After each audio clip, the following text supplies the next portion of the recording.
With a blonde loli following behind him, Jiang Chen walked into the lobby of Future Building and he seemed to realize that he was becoming the focal point.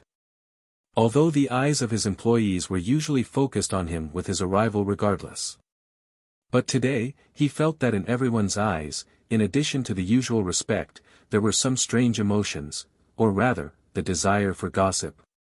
After all, Jiang Chen's romantic affairs were not news in Xin or even the rest of the world. And the employees of Future Group were accustomed to the fact.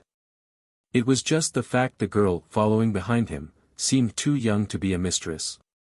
Could it be an illegitimate daughter? The passion for gossip ignited in the eyes of the two beauties at the front desk. They simultaneously exchanged eye contact and began to whisper. In less than half a minute, the blonde loli's story was created. She was a mistake from Jiang Chen's younger days and there was a plot twist even more interesting than a Korean drama. As for the flaw in their logic, they chose to selectively ignore the facts. For example, Jiang Chen was only in his 20s now. Fortunately, it was not the peak time in the lobby, and there were not a lot of people here. With the urge to facepalm, Jiang Chen brought Lilith into the elevator and he finally felt relieved from escaping those odd looks. He looked over to Lilith and her expression remained unchanged, as if those looks did not bother her at all.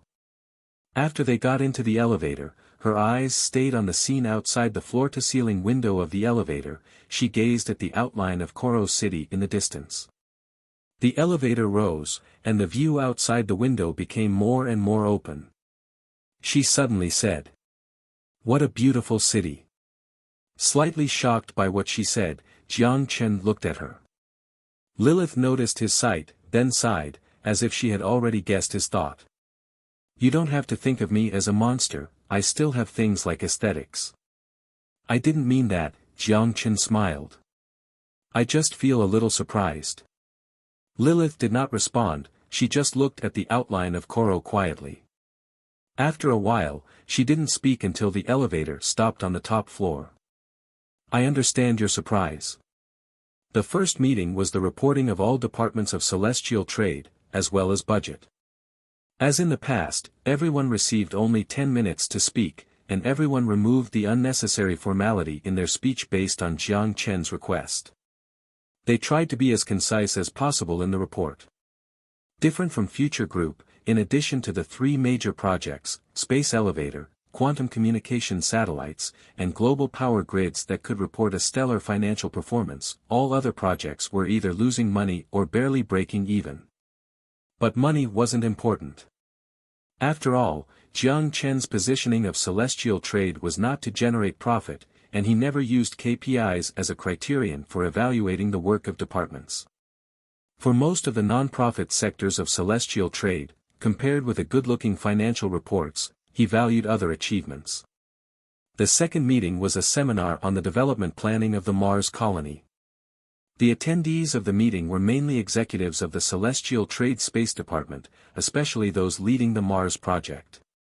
The reason why the meetings were arranged together was to make traveling easier for executives like Kelvin, who was stationed in Celestial City. At the meeting, the expansion plan and space elevator were discussed as key topics. However, after the meeting, Jiang Chen added a provisional item in front of these two topics to be discussed. That was: establish an Earth civilization monument and school in the colony. I'm not doubting whether this is necessary, but I think it's too early. After Kelvin listened to the president's speech, he was confused by Jiang Chen as to why he brought up this seemingly trivial matter to discuss.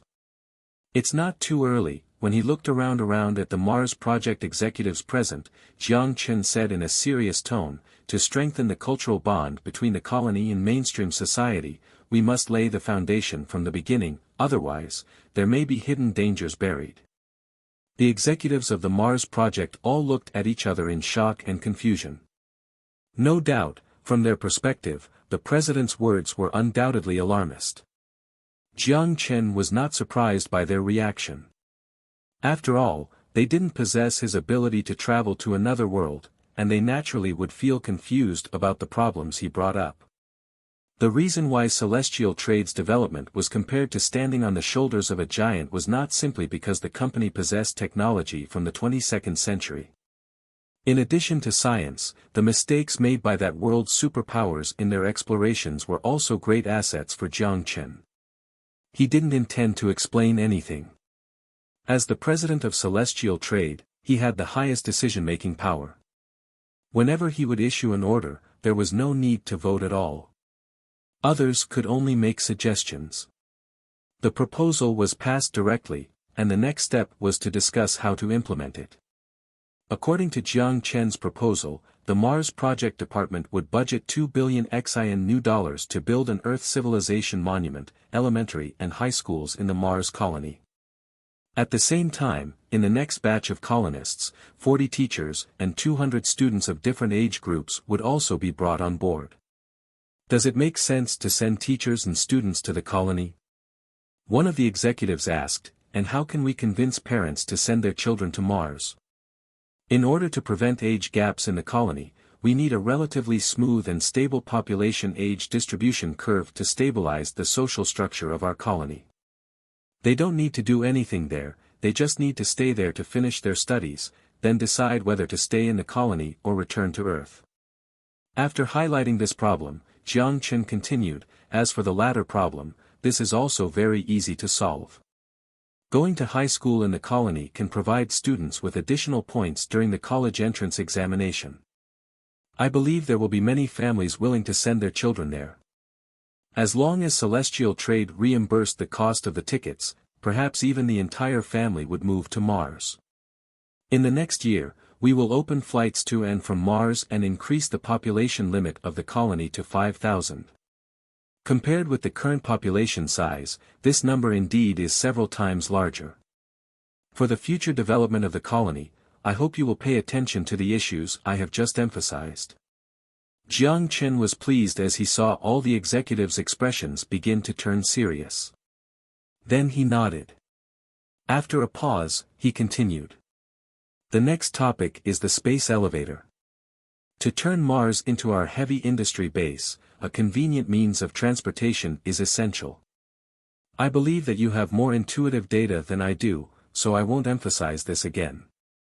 I just need one thing. With the flight to Mars taking off by next year. Before November, I hope you can put the Mars Space Elevator program into action. You must guarantee quality while also ensure efficiency. Time passed day by day, and it was already mid-May.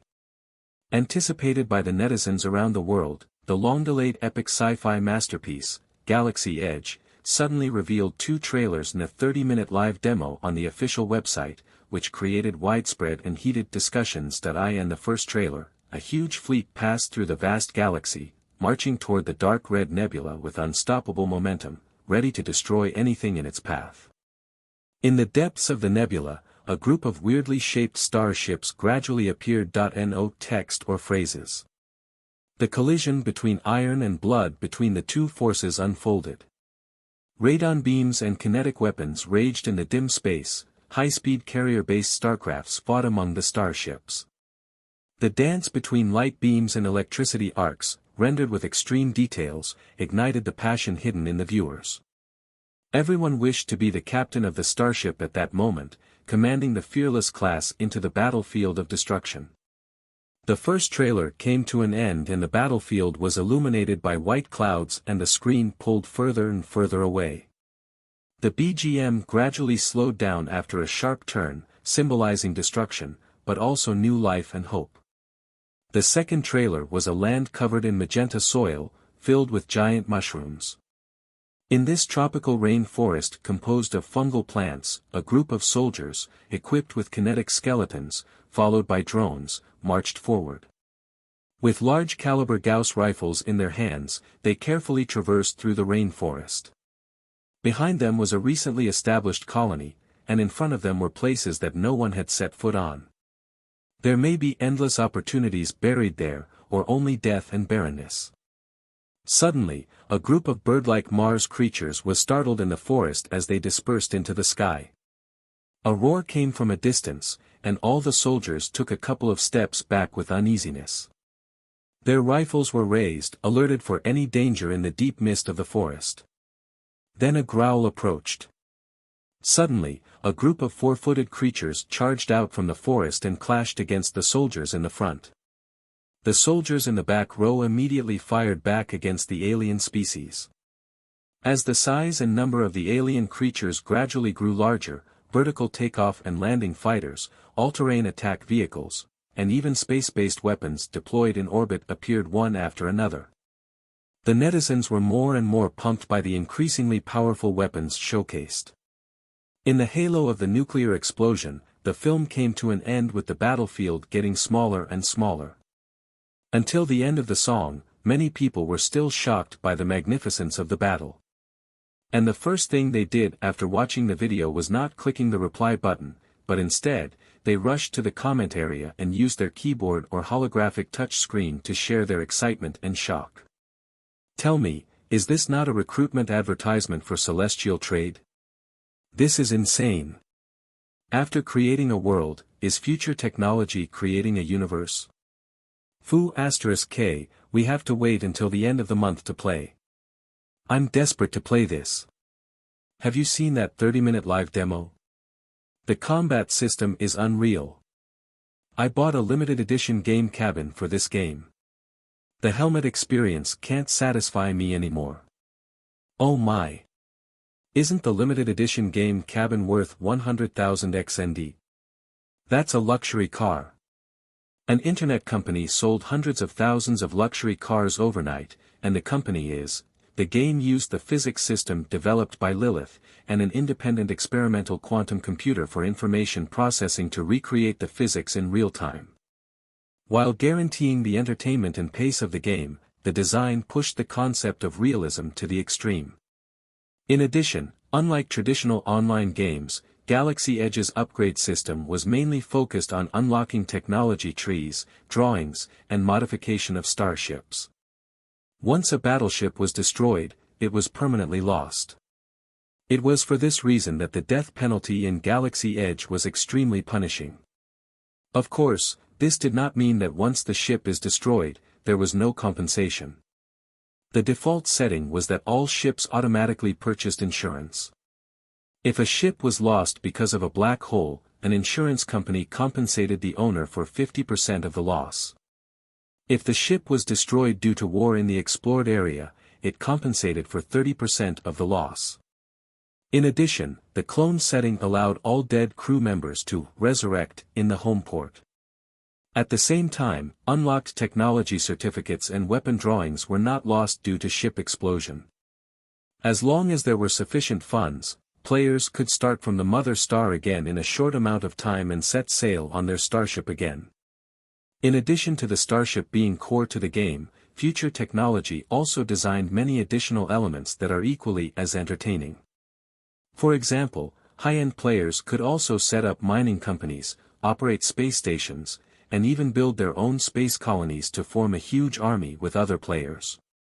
However, considering the massive supplies required by the space colonies, generally only large companies had the ability to organize manpower to build facilities, while training soldiers to steal supplies and necessities from alien creatures, and also taking care of organizing transport fleets to and from the colonies and NPC-owned cities.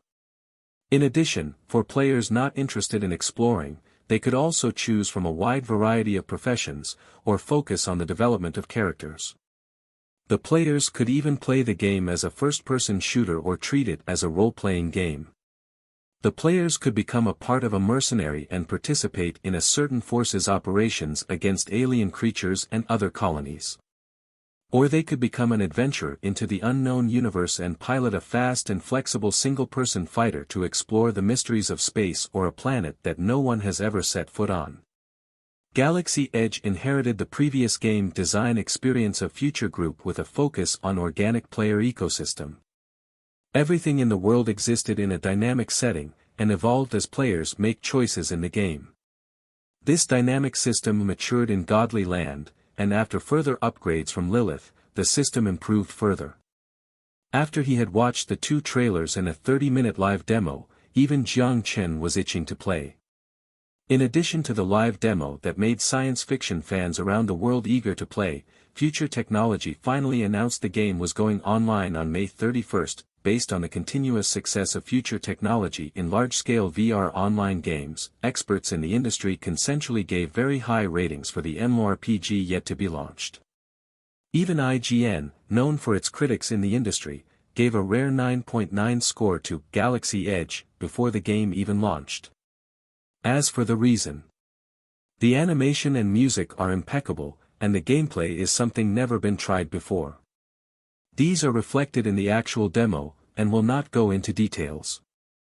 Based on the past credibility of Future Technology, we have every reason to believe that the actual game experience will only be better than what is in the trailer. After watching the actual demo, we unanimously decided to give this game a high score of 9.9.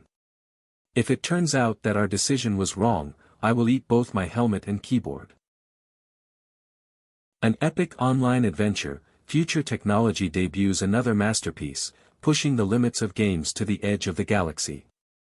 No one can surpass this in 10 years unless it is another piece created by Future Technology. Jiang Chen sifted through the news and comments on Galaxy Edge with a grin while he was sitting down on the sofa. He then looked at Lilith. Your game is highly rated. Oh. Lilith, who was fighting in the fantasy world in her helmet, only gave a nonchalant response, and then continued to just lay there without a word. Aren't you curious about what the netizens said? Jiang Chen asked as he scrolled through the comments. At the start, Jiang Chen was still a little concerned as to whether Lilith could perfectly create the game design with code, but now, it seemed like his concern was excessive. In nearly 1,000 alpha tests, not a single bug appeared. And for bugs that existed because of game design, they were quickly fixed with her help.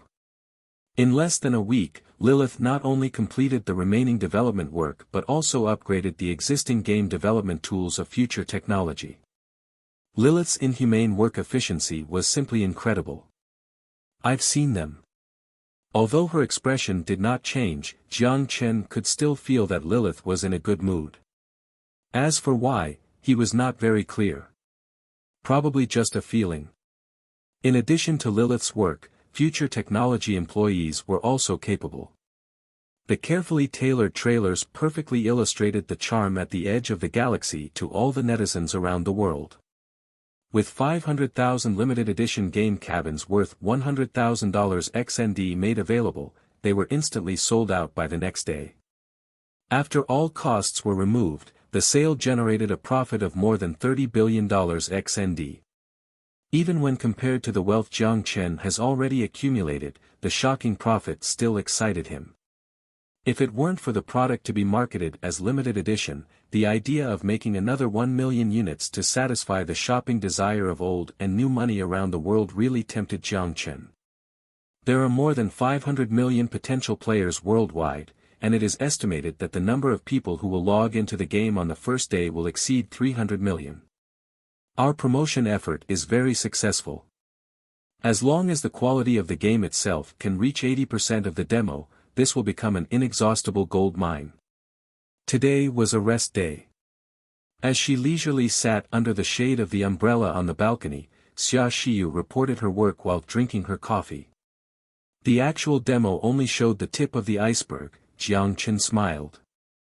30 minutes is not enough to fully show the true beauty of Galaxy Edge. In order to continue to hype up players' expectations, we just simply went over a lot of features. I believe that when the players enter the game, they will be amazed by the countless unexpected surprises. Xia Xiyu's lips also curved up after Jiang Chen finished explaining. She fixed the hair strands around her ear and jokingly said, "It's rare for you to be so invested in work. I do work from time to time, okay?"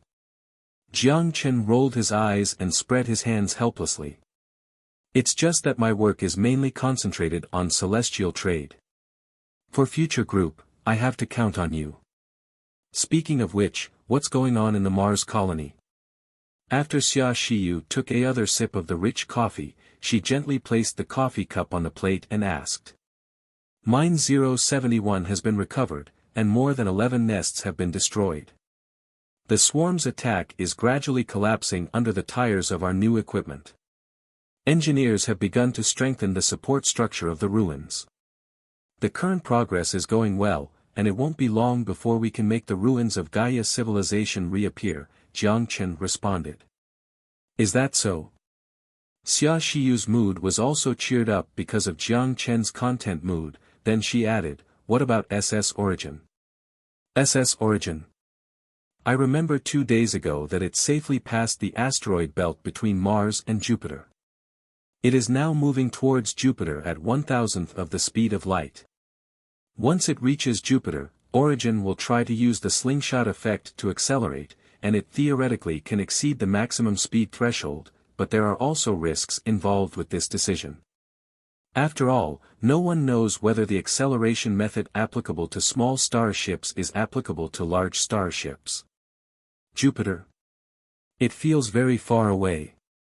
Xia Shiyu gazed into the blue sky outside the umbrella and suddenly said with melancholy. Is it far away? Their destination is even farther away, the Kuiper Belt, 30 astronomical units from Earth. 30 astronomical units? Xia Shiyu looked to Jiang Chen. How long does it take? About a year, maybe a little more, only professionals will know. I thought you were a professional, Xia Shiyu had a grin as she joked. Me? I'm a layman at most on technical problems. Jiang Chen laughed along. Once SS Origin arrived at Kuiper Belt, it would investigate the resources in the area. At the formation of the solar system, everything was concentrated here, especially water resources, helium-3, and metallic materials. Determining the distribution of these resources would provide considerable help for the future selection of the outer space defense fortress. In addition, Origin would also launch the newest observation satellite inside the Kuiper Belt, while deploying a research space station with 10 astronauts. The station would cooperate with scientists at the Space Command Center to carry out scientific research in the Kuiper Belt. A year was a long time, but for most of the crew on the starship, it was just a matter of a blink. The hibernation chambers, especially, made interstellar navigation less dreadful. Right, I have always wanted to ask. Did you decide to make Galaxy Edge as a promotion for Celestial Trade Space Colony plan? That is part of the reason. Jiang Chen acknowledged the point. After all, the universe is still a very distant thing for most people.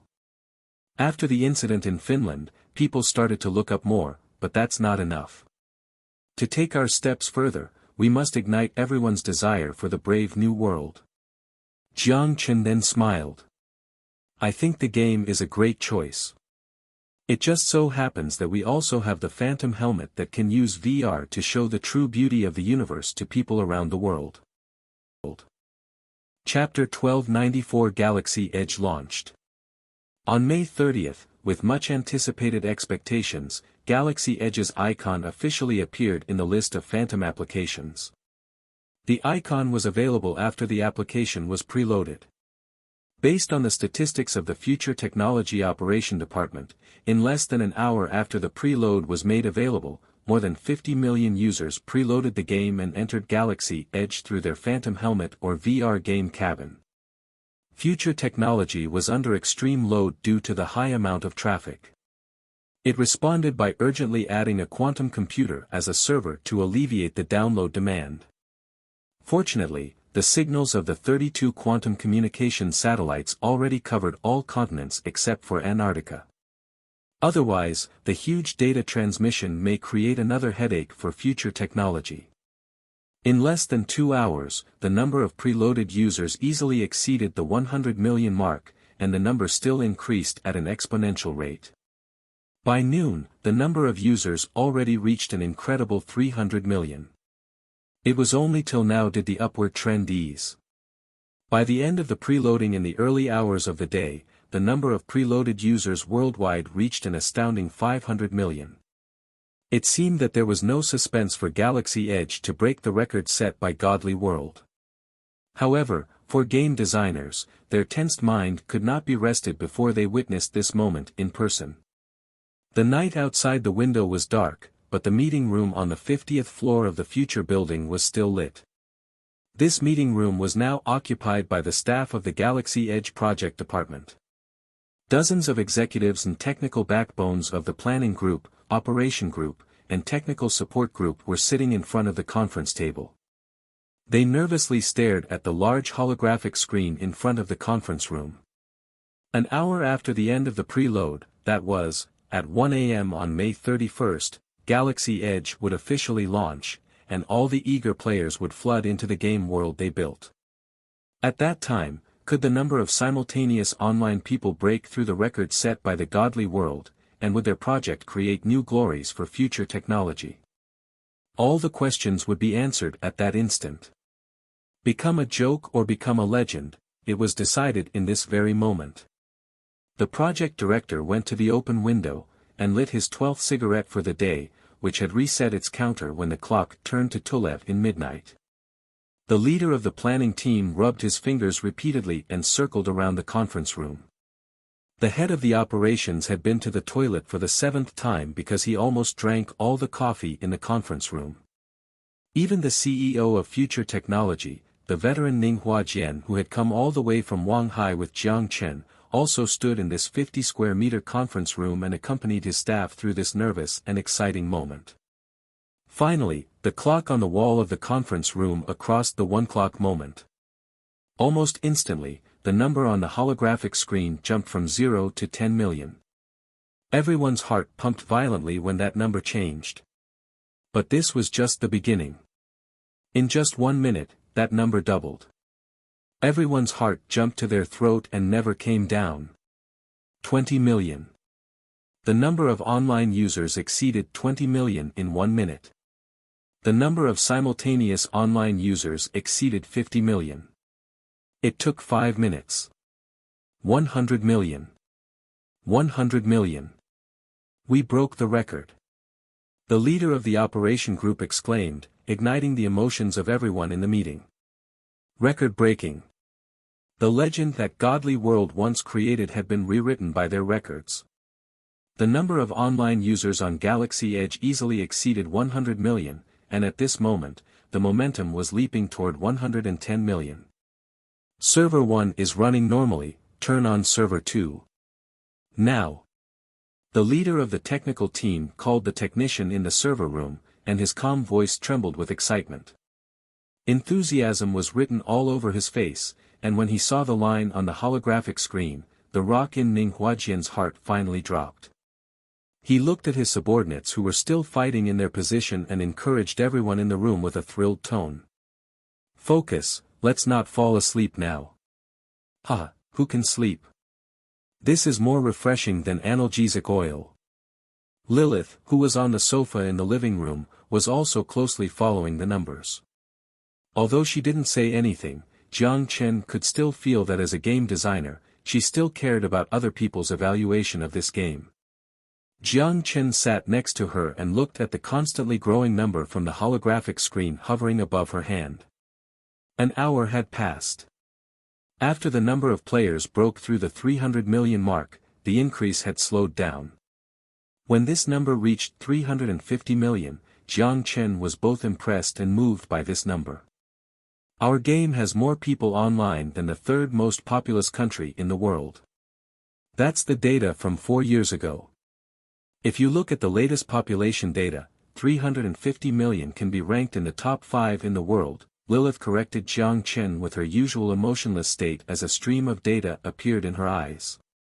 Jiang Chen saw her look up slightly before she suddenly said, a cyber attack was detected. Cyber attack. Jiang Chen looked away from the holographic screen, and began to yawn due to sleepiness before he casually said, get him. I've already started. Future Technology's sheer size now meant that it would attract countless attention, both positive and negative. Jiang Chen was not surprised that some people would have ill intentions on such a crucial day. He was not even surprised, let alone being worried. Not to mention that Lilith was sitting next to him. Even without this advanced artificial intelligence, the cybersecurity team of Future Technology could not be easily taken down by some second-tier attackers. That's it, the target terminal has exploded. A death sentence was issued lightly to the computer of the unscrupulous hacker, and Lilith continued expressionlessly. Their actual coordinates have been detected. Should we send a peace ambassador? No need, thank you. Looking at the expressionless Lilith, Jiang Chen subconsciously glanced at the direction of the study. He locked his suitcase there, and the nuclear button inside it was enough to destroy the world twice. I'm just making a suggestion, Lilith shrugged and said in a rare joking tone. You know, no matter how powerful computer technology is, it's impossible to break through physical isolation. If you make that joke again, I'll send you back. Jiang Chen glared at Lilith, speechless, and the latter opened her expression system and made a scared expression. However, Jiang Chen knew very well that this girl had absolutely no intention of introspection. It was really troublesome for the program to have thoughts and feelings. However, even Jiang Chen himself was surprised that compared to his original view, his current view on advanced artificial intelligence had been slightly changed because of Lilith's existence. When Godly Land first came online, the Phantom helmet was still a rarity. Future Technology had never considered outsourcing or licensing the technology to other large manufacturers. Therefore, it was difficult for players to purchase helmets on the official website, even for rich individuals. Many players could only enjoy the games in the internet cafes partnered with Future Technology, and oftentimes there was a waitlist. To a large extent, the low penetration rate of helmets had severely restricted the number of online users at the beginning of the 24-hour period. But even so, on the first day of launch, the record of 100 million concurrent users around the world easily broke a record set by a certain MOBA game. The launch of Galaxy Edge was bound to divert some players from Godly Land. But it was an expected outcome. No matter how fun the game, how rich the content, it was inevitable that players to grow weary of a game. When people lose their interest and start to feel bored with day-to-day mobs and endless tasks to complete, they were bound to start thinking about playing less or even leave the game, then find a new game to change things up. Galaxy Edge happened to provide this new option for these players. It was 3 a.m. Lilith did not need to sleep, but Jiang Chen was already sleepy and couldn't stand it anymore. Based on the saying of the internet, those who were not asleep at this hour must be seeking to become greater beings. You're not going to sleep yet? Attracted by the light in the living room, Xia Xiyu, who got up to use the bathroom, came down the stairs and walked up behind Jiang Chen. With her arms on the back of the sofa, she put her face over Jiang Chen's shoulders, looked at the holographic screen floating in front of him, and murmured with tired voice. Well, it has reached 370 million. It's estimated that its peak is 400 million. Aren't you surprised? Jiang Chen turned his face slightly, and smiled. I was looking forward to seeing a startled expression on your face. I'm afraid you'll be disappointed. Xia Xiyu's lips curved up to form a gentle sleepy smile. When we met 3 days ago, we made predictions on this data and reserved server resources based on the data. Oh. What is the number of players you predicted? Jiang Chen smiled. The daily average is probably at around 100 million.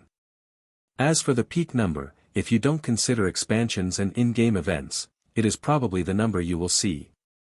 Not surprisingly, it should be about 400 million. Xia Xiyu gave a fairly conservative estimate to Jiang Chen. But even a conservative estimate was a pretty staggering number. Future Technology's creation could only be broken by Future Technology. After tonight, this record would once again shock the world. Early the next morning, the Wall Street Journal gave a rare headline to an online game. The VR game industry hits a new high again. The peak of the global concurrent players on Galaxy Edge exceeded the total population of the UA.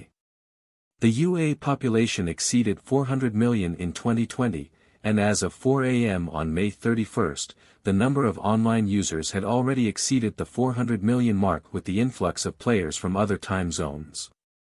Like the time when Godly Land went online, the capital world had once again set their sight on the masterpiece created by Future Technology after a gap of 4 years.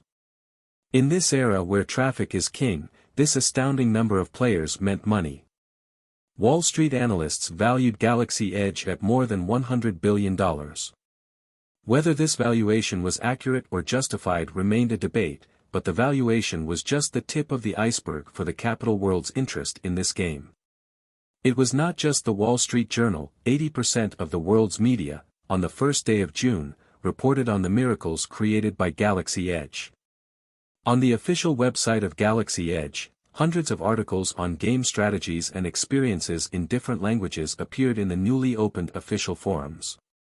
These strategies were usually compiled by high-end amateur players, while professional players were still struggling in the game world at this moment.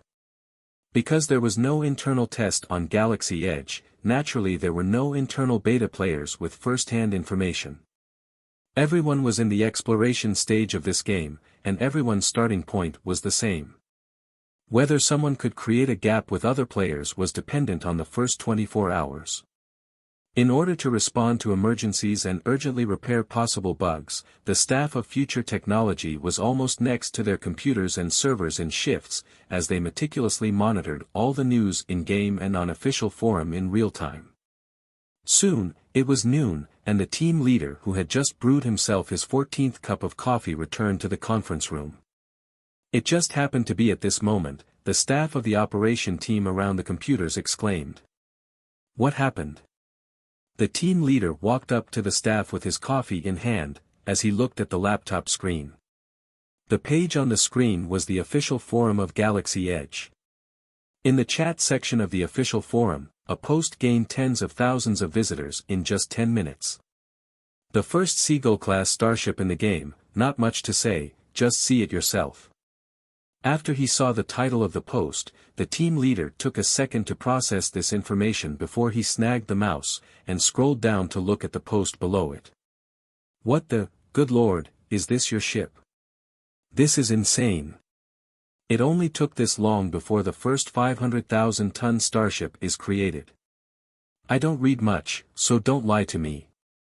The cost of a Seagull class is at least 10 million credits. The game has just been launched for 12 hours.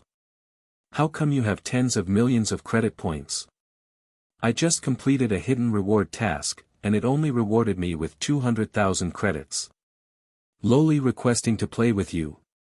Height 160 centimeters, weight 49 kilograms, my location is Shanghai, at admin, come out and meet God himself. I just want to know, is this a hack?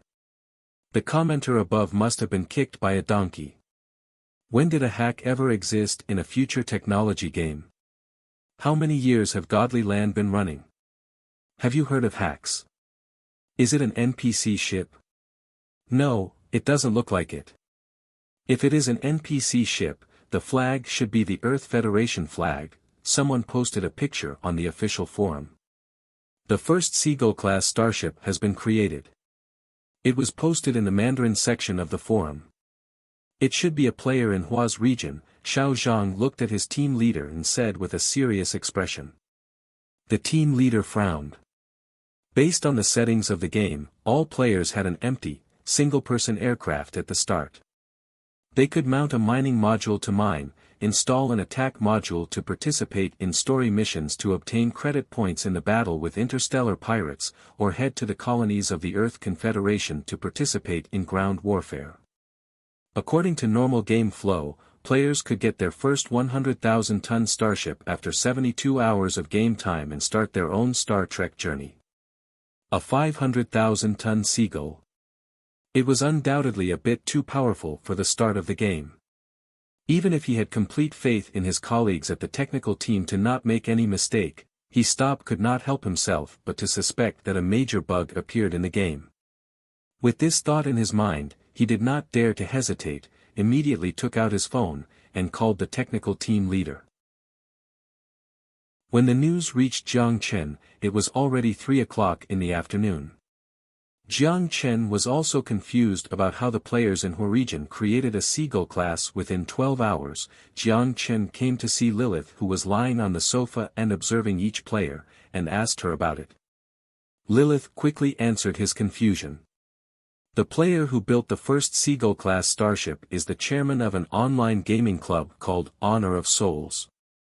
This club has been focusing on future technology games since its establishment 4 years ago. The club has more than 100 employees and more than 1,000 members. The club has been active since the earliest New Era mobile game, and has grown to its current size, and even registered its own homepage and forum. Jiang Chen immediately understood what had happened.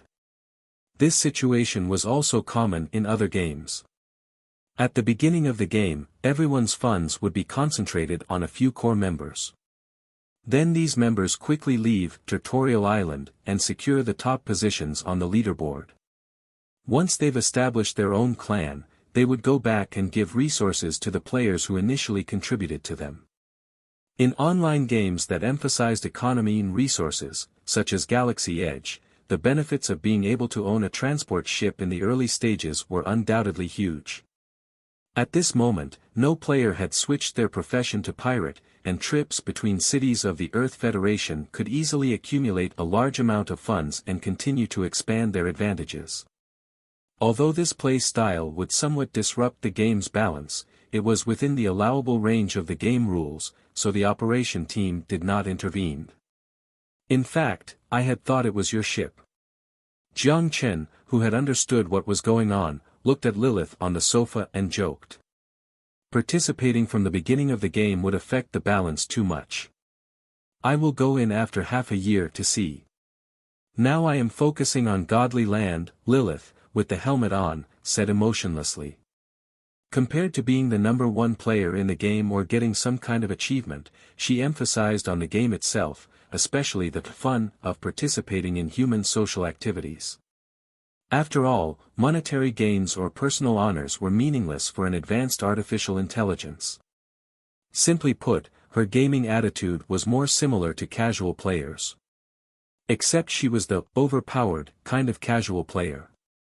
As of the morning of June 2nd, the operation department reported the data they had obtained. On several well-known virtual product trading platforms around the world, the exchange rate between credit points used by Galaxy Edge and Xian new dollars was almost speculated to a price of 51, and often there was no supply. Obviously, the millionaires and major professional clubs in the world were stimulated by the miracle of the Huarijan player who built the first Seagull-class starship in 12 hours. Therefore, they invested heavily in order to create their own first 500,000-ton starship. In terms of players, the statistics reported by the operation department were much higher than Xia Shiyu's prediction. The average daily number of online users worldwide exceeded more than 150 million.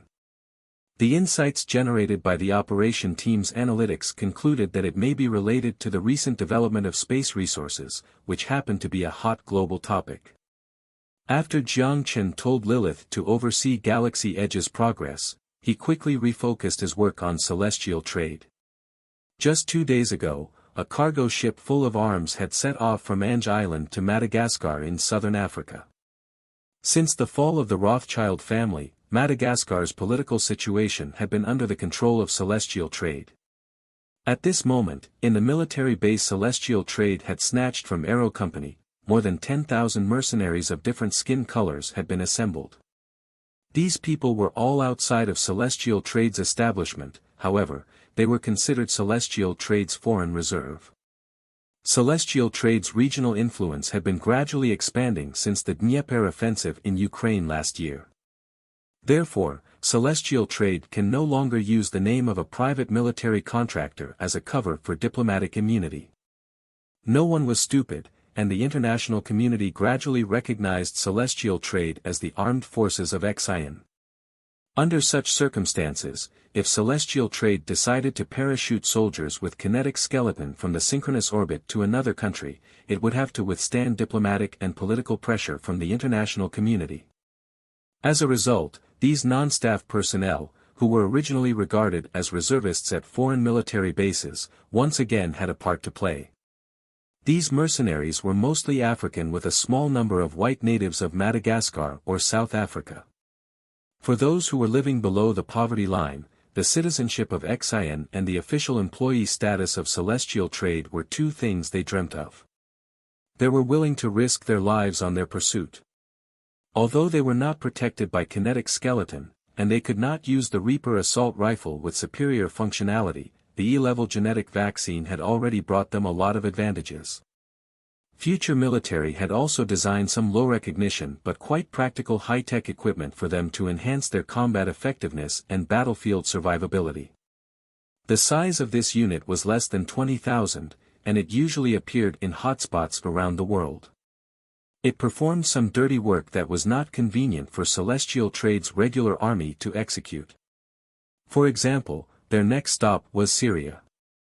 As an exchange of interests between Celestial Trade and Russia on South American issues, they did not need to abide by international law and humanitarianism. They would use the simplest and most straightforward methods to bring down extreme terrorists and less extreme opposition. If they were unlucky, they might have to fight the Turkish army. Of course, the unlucky ones were the Turkish army. Inside the mansion study.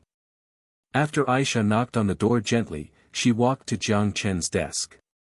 Yarif asked when we would be ready to start. He is ready. A railway in northern Saudi Arabia can help transport our people and equipment to the Jordanian coast from the Red Sea coast. After entering eastern Jordan, there will be an arms dealer familiar with the local matter. He will guide us through the no man's land to southern Syria. After he had put down the report on the Mars colony development, he looked to Aisha, who was standing in front of his desk, thought for a moment, and then said, "Tell him not to worry. Our people have already assembled in Madagascar. When the UA election enters its final stage, our people will board the ship and head to the Red Sea. By the end of the UA election, the new and old government will begin to transfer power, and we will have dealt with all of the troubles in Syria." Among all the options Jiang Chen could think of, this had the least impact on the situation. If Kennedy Jr. was finally elected, the UA would willingly restore relations with XIN and join the Earth Defense Alliance unconditionally. He was also happy to let go of his past differences and set his sights on the longer-term future. At that time, in order to minimize the differences between the two countries in international affairs, the best way was to solve the problems that were most likely to cause differences between before Mr. Kennedy Jr. completes the transfer of power. At 10 in the morning, Zhang Yaping's chief of staff visited Jiang Chen's mansion. Because there were guests coming, Lilith finally left the sofa and went to the balcony with her helmet. Xia Xiyu was working at Future Building while Natasha went to the embassy as usual. As the only hostess of the mansion, Aisha made black tea for the two and then stood behind Jiang Chen. This tall and lean chief of staff seemed quite careful. After the last chief of staff of the presidential palace finished their term, it was the first time the new chief of staff visited this place on behalf of the president. At the inaugural dinner of President Zhang, he and Jiang Chen greeted each other, but this was the first formal exchange. In the living room, the chief of staff explained his intentions. President Zhang is on a diplomatic visit to South America, so he couldn't be here in person. Therefore, I'm visiting on his behalf. I know. Jiang Chen smiled, looked at the chief of staff and then said, "Don't be so nervous, make yourself comfortable." The chief of staff smiled, his stiff shoulders relaxed slightly, and after a pause, he spoke. At the Yodo Olympics in August this year, we expect to send 210 athletes to participate.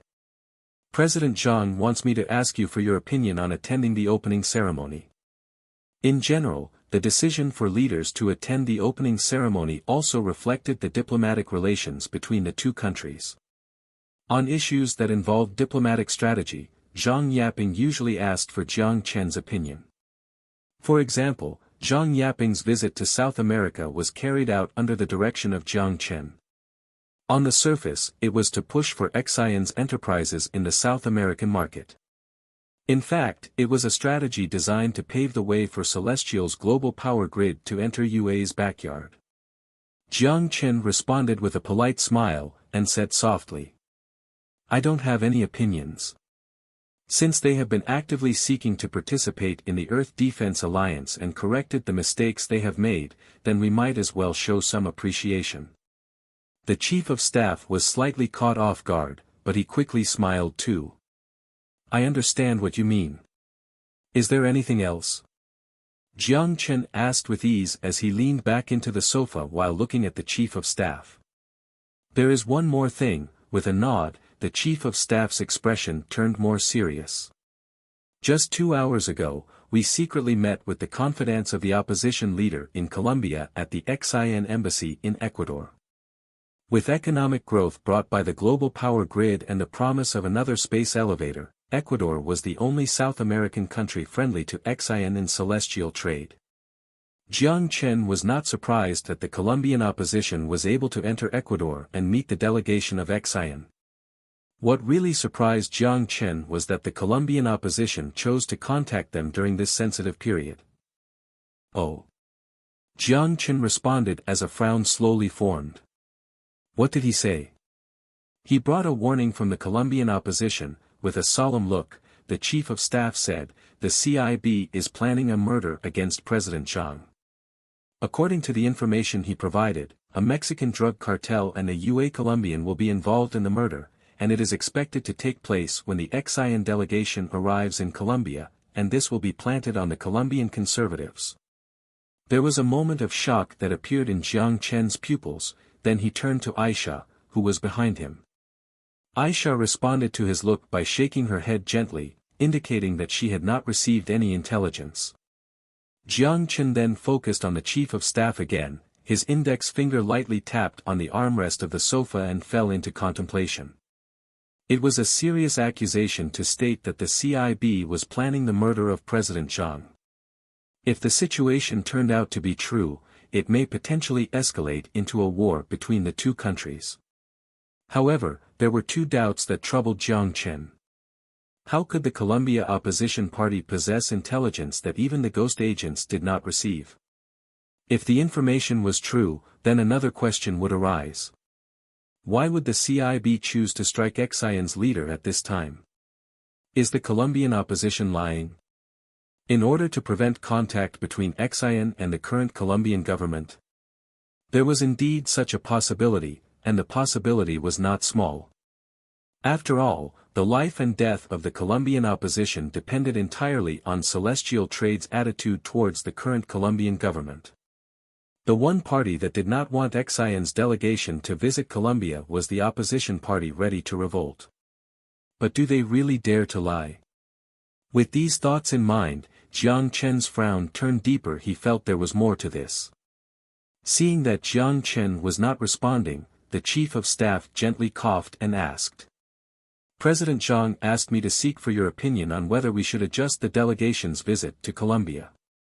Generally, in situations like this, it was always better to prepare for the worst-case scenario. Even if they wouldn't cancel the visit to Colombia, the visit time would be adjusted. However, after pondering for a while, Jiang Chen's reply was beyond the expectations of the Chief of Staff. I will increase the security forces around him so that he does not have to worry. You mean, itinerary will not adjusted? This, although hesitant, the Chief of Staff still nodded reluctantly, okay. The meeting was over. Jiang Chen sent the Chief of Staff to the door. As Jiang Chen waited for the vehicle to drive away, he looked at Aisha at the entrance. What do you think? There are too many suspicious points, Aisha whispered. This year is the election year in the UA.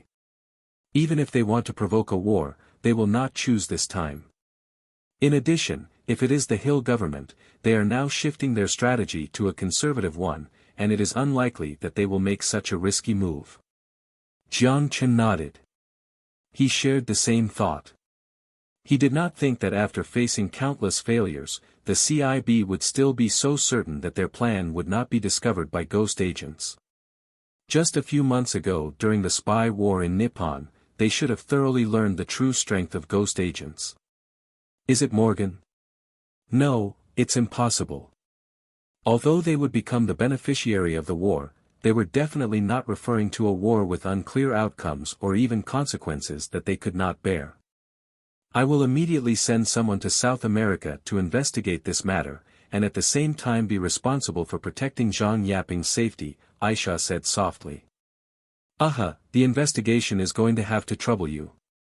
As for President Jiang's safety, as he spoke, Jiang Chen looked up toward the balcony above the mansion, and a smile suddenly formed.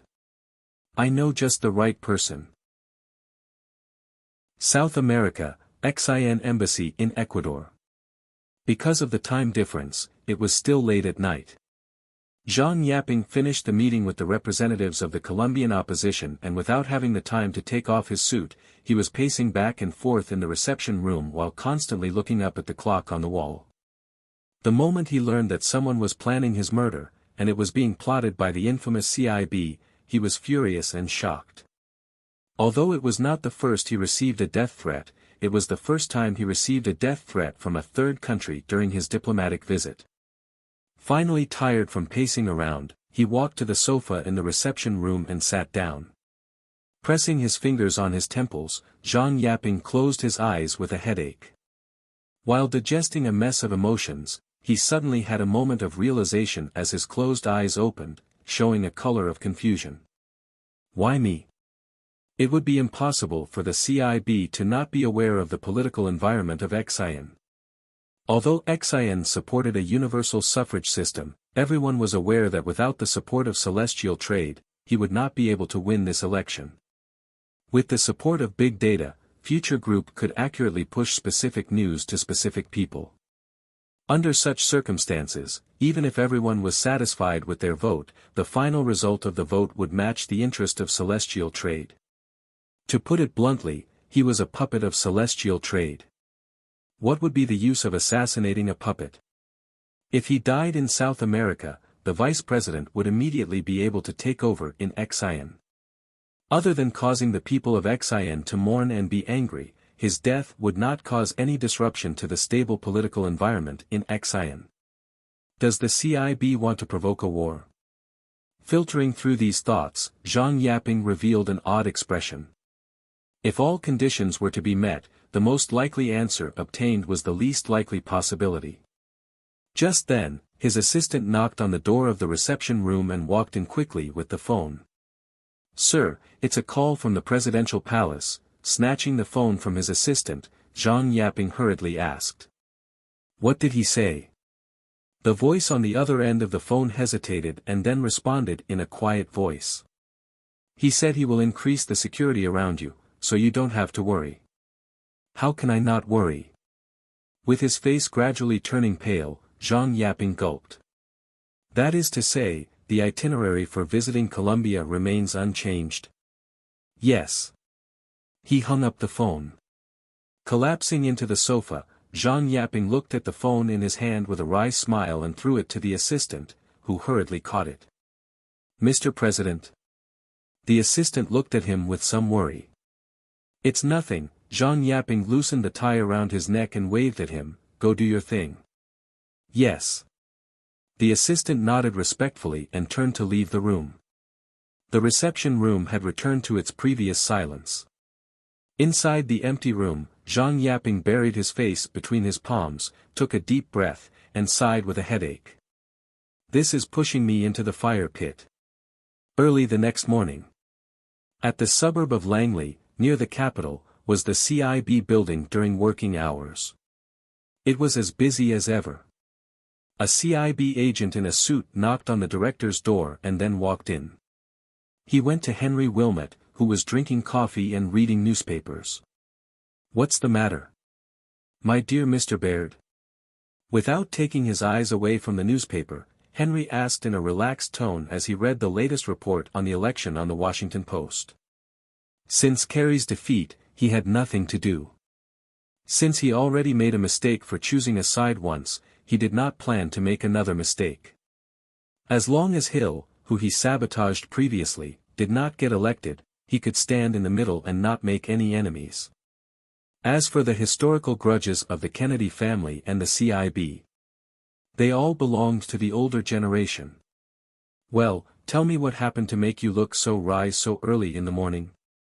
Henry put down the newspaper, then noticed the serious expression on his top staff, and his own expression also gradually became more serious. We were informed by our informant in Venezuela that recently a batch of Russian-made weapons came ashore from the port of La Cruz and we lost track of it after it was being transported to Venezuela with trucks, Baird reported seriously, then placed 2 reports on the table. Russian weapon. Venezuela. Henry was processing the information. Does Russia have any core interests in South America? They haven't even solved the problems near them and now they are still thinking about South America that is tens of thousands of kilometers away from Moscow. Don't fool me, this is not the 60s or the 70s. Can we trace the origin of this shipment? Henry asked in a low voice after a moment of pondering. We are tracking this shipment's origin now. The latest information we've obtained is that it is from a port located in Greece, but it is very likely that this shipment never landed in Greece at all and were just attached with the official seal of the Greek customs. It doesn't matter where it originated, I hope it's not from Coral Island. Cussing in a low voice, Henry glanced at another report on the table and put aside the issue that he could not make sense of. Report the latest developments to me immediately. Also, keep an eye on Celestial Trade's recent international movements. I'll put this question aside first, and I noticed that there is one more report. Yes, Baird nodded solemnly. Another piece of bad news. Just this morning we received intelligence that Agent Braddock, who was sent to Colombia last month, lost contact with us early yesterday morning. Lost contact? Henry frowned. Can you confirm his current security situation? Baird shook his head. In his residence, we found no evidence of fighting. However, when our people arrived, he had disappeared. There is no evidence of fighting. How is this possible? Henry wondered. Henry was aware of Agent Braddock. Known as the CIB Hound, he had more than 10 years of experience in field intelligence work. With the director being well aware of his name, he was certainly a tough individual. Without any resistance, an experienced senior CIB agent was taken down. Even if the kidnapper possessed power of 007 and Tom Cruise, it shouldn't be that easy, right? I also think this is quite strange. With Agent Braddock's strength, it is impossible for him to be kidnapped without resistance. After a pause, Baird, with a complex and complicated expression, added. At present, we have contacted the Colombian police through the embassy to search for the whereabouts of Agent Braddock as a missing citizen. But so far, we have not received any useful information from Colombia. It is hopeless to count on the Colombian police. They can't even solve their own problems.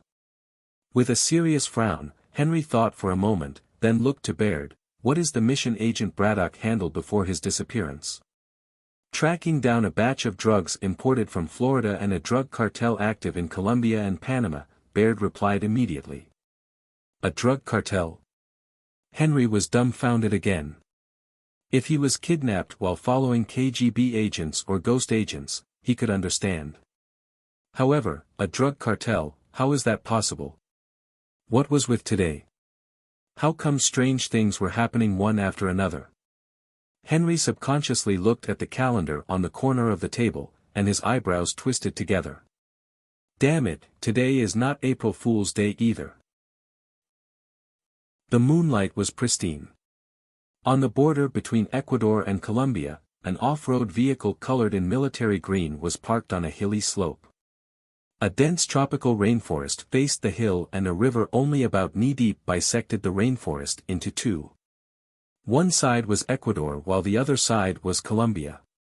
An Ecuadorian soldier carrying a rifle jumped down from the vehicle, took 2 steps forward, then used his binoculars to examine the situation on the Colombia side. After he had confirmed that no border guards were patrolling the area, he turned back to the off-road vehicle, opened the door for the man sitting in the car, and said with his cigar-flavored Spanish. Border is in the front. There is a Colombian town about 2 kilometers away. You can take a bus to the nearby city. It's best if you cross as soon as possible. Also, remember to be careful of the patrol lights from helicopters and the crocodiles of the swamp. Thank you, I will. After bearded man got off the car, he smiled slightly and thanked the soldier. The Ecuadorian soldier grinned. You are welcome, our friends' guests are naturally our guests. In principle, Ecuador and Colombia, as friendly neighbors, should not give the green light to the Colombian opposition. There were exceptions to everything, however, especially given Ecuador and celestial trade's honeymoon phase. Tempted by the check of another space elevator, most of the requirements put forward by XIN could be guaranteed. Even if the requirements compromised diplomatic principles. With a meaningful smile, Hearst nodded without responding. He picked up his backpack from the back seat of the off-road vehicle, threw it on his back, and walked toward the border under the watch of the soldier. Stepping across the river, he walked across a kilometer of the tropical rainforest. Then he dragged out his motorcycle from the bushes and dropped his backpack on it. The roar of the engine alarmed the lizard lying on the tree, and the crocodile by the shoal raised its eyelids slightly. After he hopped on the motorcycle, he confirmed the direction using the scattered moonlight and then drove straight to the Colombian town not far from the border. Time gradually passed, and soon it was deep into the night. Hearst stopped in front of a warehouse at an abandoned farm. He locked the motorcycle in front of the door, glanced at the pitch-dark warehouse, and opened the rusty iron gate. Who? Not knowingly, a gun protruded out of the shadow, and it was pressed against his face. With a grin, Hearst raised his hands above his head and said impatiently. It's me. As soon as he said those words, the beard faded from his face at a speed that was visible to the naked eye. The muscles on his face seemed to be wriggling like boiled water, followed by the cracking sound of his bones. Hearst's look had completely changed. The muzzle against his face slowly lowered. Hearst lowered his raised hands and complained towards the shadows. Is this necessary? Special times, forgive me, the man said in a hoarse voice. Shrugging off the comment, Hearst followed the man and walked deep into the warehouse. They bypassed an agricultural machine, and in the corner of the warehouse, he saw a beam of light leaking from the wooden door. The beam of light was very fragile and wavered in the darkness, like a boat swaying in the eye of the storm. It was as if it could disappear in the wave in any second. To some extent, its situation was very similar to the current Curofune. 2 years ago, the tragedies of City K and Yodo shocked the world. It directly led to the loss of hundreds of thousands of people and the ousting of the two regimes. For the first time, the word T-virus appeared in front of the eyes of all the countries in the world, and the world was caught in an unprecedented panic. In December of the same year, NATO launched a large-scale military operation in northwest Somalia under the auspices of the United Nations. With concrete evidences, nations declared war on the warlords and set off another sandstorm in Somalia. In less than a month, the iron fist from the civilized world destroyed the warlords who provided support to the Curofune and took over the infected area and the T-virus factory on the border between Ethiopia and Somalia. At the beginning of the following month, Celestial Trade sent troops without authorization to launch an assault in Kenya, destroying the only 1.7 tons left out of the 50 tons of virus stock solution, eradicating everything the Curofune accumulated over the past decades. One bad news came one after another, and Tanaka, the spiritual leader of the organization, also lost contact after a duel with Jiang Chen. Even the most senior member of the Curofune was only aware that he last appeared in the suburbs of Yodo, not knowing whether he was still alive or not. Only Tanaka was able to communicate with the Curofune. Losing Tanaka meant that they completely lost contact with the Black Ship. In the confusion and fear of losing the unity, the members of the Curofune were either exhausted by the global pursuit of ghost agents or hiding in a remote area under a different name. It didn't take long for Celestial Trade to build a space elevator, which began to emerge internationally, and its strength expanded at a geometric speed. In the shadow of Jiang Chen, they trembled like mice in the gutter, and they didn't dare to look squarely at this behemoth, let alone seek revenge. Hearst was no different. As a senior member of the Curofune, he was not only pursued by ghost agents but also topped the wanted list of various countries as a terrorist. But because of his ability to change his appearance and height at will, he barely escaped the intelligence organizations. Hearst, who fled to South America, wandered in loneliness and confusion for 2 years and lived a semi-reclusive life while carefully paying attention to the news of the Curofune. However, the cruel facts were stated in front of him. Other than news of Curofune members being arrested or accidentally killed, he could not find any useful information in the newspapers and the internet. Just when he was almost in a state of despair, he saw the mark left by members of the Curofune from a newspaper. Overjoyed, he quickly found a companion hiding in Colombia based on the clues left in the newspaper.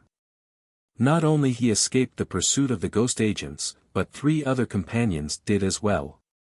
Psychic Andrew from Britain, the UA mercenary Garak, and a person named Sakai with the ability to read minds. What if they change their itinerary, or simply end their South America visit? Garak asked in a hoarse voice while wiping the sniper rifle in his hand. They can't change the itinerary, Andrew smiled. They are celestial trade. The CIB is not enough to make them back down, and it won't happen even with FBA involved. And their arrogance will make them pay a painful price for this. I hope everything goes well. Hearst drew the Curofune mark on his chest and closed his eyes religiously. I also hope that the sacrifice we offer is enough to show our loyalty to our Lord. I just want to avenge Mr. Tanaka, Sakai said with hatred-filled eyes hidden under his long hair and sitting in the corner with his arms folded. We will. Andrew's smile was very gentle as if he were a kind priest facing a lost lamb. My Lord will bless us to victory. If the blood of the immortal people could be exchanged for the favor of our Lord and usher in eternal evolution for this decaying world, no matter how many sacrifices, it'll be worth it. This was all because all life will finally gain eternity in glorious harmony. World War III. This offering should be enough. With this thought in mind, Andrew reached out his skinny right hand and touched the pendant on his chest. He looked at the tied-up UA citizen who was twisting in the corner, and his dark green pupils flashed with fanatic colors. Chapter 1300. Who could fall asleep? Early the next morning, Lilith went to the airport. When she left, she did not bring any luggage. She only asked Jiang Chen to prepare a ticket for her from Coro to Bogota. Aisha wondered if the empty-handed Lilith was really capable of such a serious task. But after Jiang Chen gently combed her chestnut hair, she no longer questioned and timidly chose to believe Jiang Chen's decision. The mansion once again returned to the long-absent four-people state. You sent such a little girl across the globe to carry out a mission. Is that really okay? Sat at the dining table and biting off a large sandwich filled with vegetables, salad dressing, and bacon, Natasha, who was enjoying her lunch, asked Jiang Chen with a muffled voice. Why not? Jiang Chen just shrugged and answered nonchalantly. Compared to Lilith, I'm more curious about how many seconds those who try to challenge my bottom line can last. She, is that powerful? Natasha looked at Jiang Chen suspiciously while her mouth, that was about to bite the sandwich, opened wider in surprise. Jiang Chen sighed softly while the chopsticks in his hand stopped at the side of the bowl, and his eyes drifted towards the ceiling. In terms of individual combat ability, if everyone in this room worked together, perhaps it would be a tie. In fact, Jiang Chen omitted the fact that if the safety program added on Lilith's brain was not in place, he could not think of a way to beat her in a fight. The liquid metal's operability was simply too powerful. Lilith even showed him how to turn the liquid metal into a Gauss rifle. Modeling and framing, it'd be completed in an instant. The liquid metal could be transformed into a shield at close combat, and it could be transformed into an electromagnetic pulse cannon in far-range combat. With its computing power, it was simply unbeatable. Although Natasha still had doubts about Jiang Chen's statement, she reluctantly accepted his statement. Just that when she thought of the enemy that little girl would face, she couldn't help but feel nervous for her. However, her opponent is the CIB. Natasha shrugged and teased, those people will not be merciful because of her age. When did you assume the CIB is stronger than me? He rolled his eyes, then continued with a casual tone, and, do you really think the CIB is crooked? Isn't it? Natasha asked back. Natasha, who had left the Russian intelligence system, was now completely transferred to the diplomatic system as a security advisor to the Russian embassy in Xi'an. It was debatable if Russia, who was in the midst of a political coup in Colombia, detected anything abnormal. It was realistic for a former agent located tens of thousands of kilometers away to know anything. Of course, the Russian security services did not receive any news, and it happened to confirm Jiang Chen's guess. Both ghost agents and the Russian security services did not receive any intelligence of the assassination plans, but these plans were seen by the Colombian opposition in advance and they warned the president of Xi'an who was visiting Ecuador. No matter how one thought about it, it seemed incredible and improbable at the same time. However, the trouble was that this matter could not be verified. Now the coup of the Revolutionary Army had entered the final preparation stage. Basically, the combatants were either hiding in the mountains or lurking in the shadows. At this point in time, even the Russian security services, who was responsible for supporting the coup, may not be able to find the leader of the Revolutionary Army hiding in the mountains. Even if they could locate him, it would certainly be too late. Because Zhang Yaping would visit the Colombian capital just 3 days later. Will we know in a few days? Jiang Chen glanced at the clock on the wall, in 3 or 4 days or at most 1 week. The delegation of Xi'an will not stay in Colombia for too long. Therefore, if those people really planned on doing something, then their opportunity window would be the next 4 days. Now Lilith's plane should have taken off. With no direct flights from Coro City to Colombia, counting the transit time, the trip should take her about 30 hours in total. Assuming no delays, Lilith should arrive in the Colombian capital Bogotá early in the morning tomorrow. Jiang Chen was inexplicably worried after he thought about the itinerary. Is it really okay for Lilith to go so far away alone and get off the plane in the middle of the night? But soon, he was amused by his thoughts.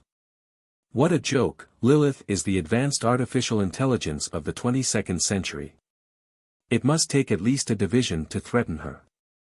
Because Lilith was not there, the small third wheel was no longer there. During the quiet night, Jiang Chen, Aisha, and Xia Xiu finally had some fun outside the bedroom. From the gym to the bathroom to the bedroom, after 2 moans filled with joy and sweat, the 3 people slept in each other's arms. Although Xia Xiu's bottom line had been slowly lowered by Jiang Chen's constant pleas, it seemed that being with Aisha was her bottom line. But even so, Jiang Chen was already very satisfied. If there was another person, he was afraid he could not handle the situation. As for the sweet harem dream, while he was curious, he was not eager to make it a reality. He would just go with the flow. Early the next morning, listening to the uniform breathing in his ears, Jiang Chen opened his eyes. The 2 women were still asleep.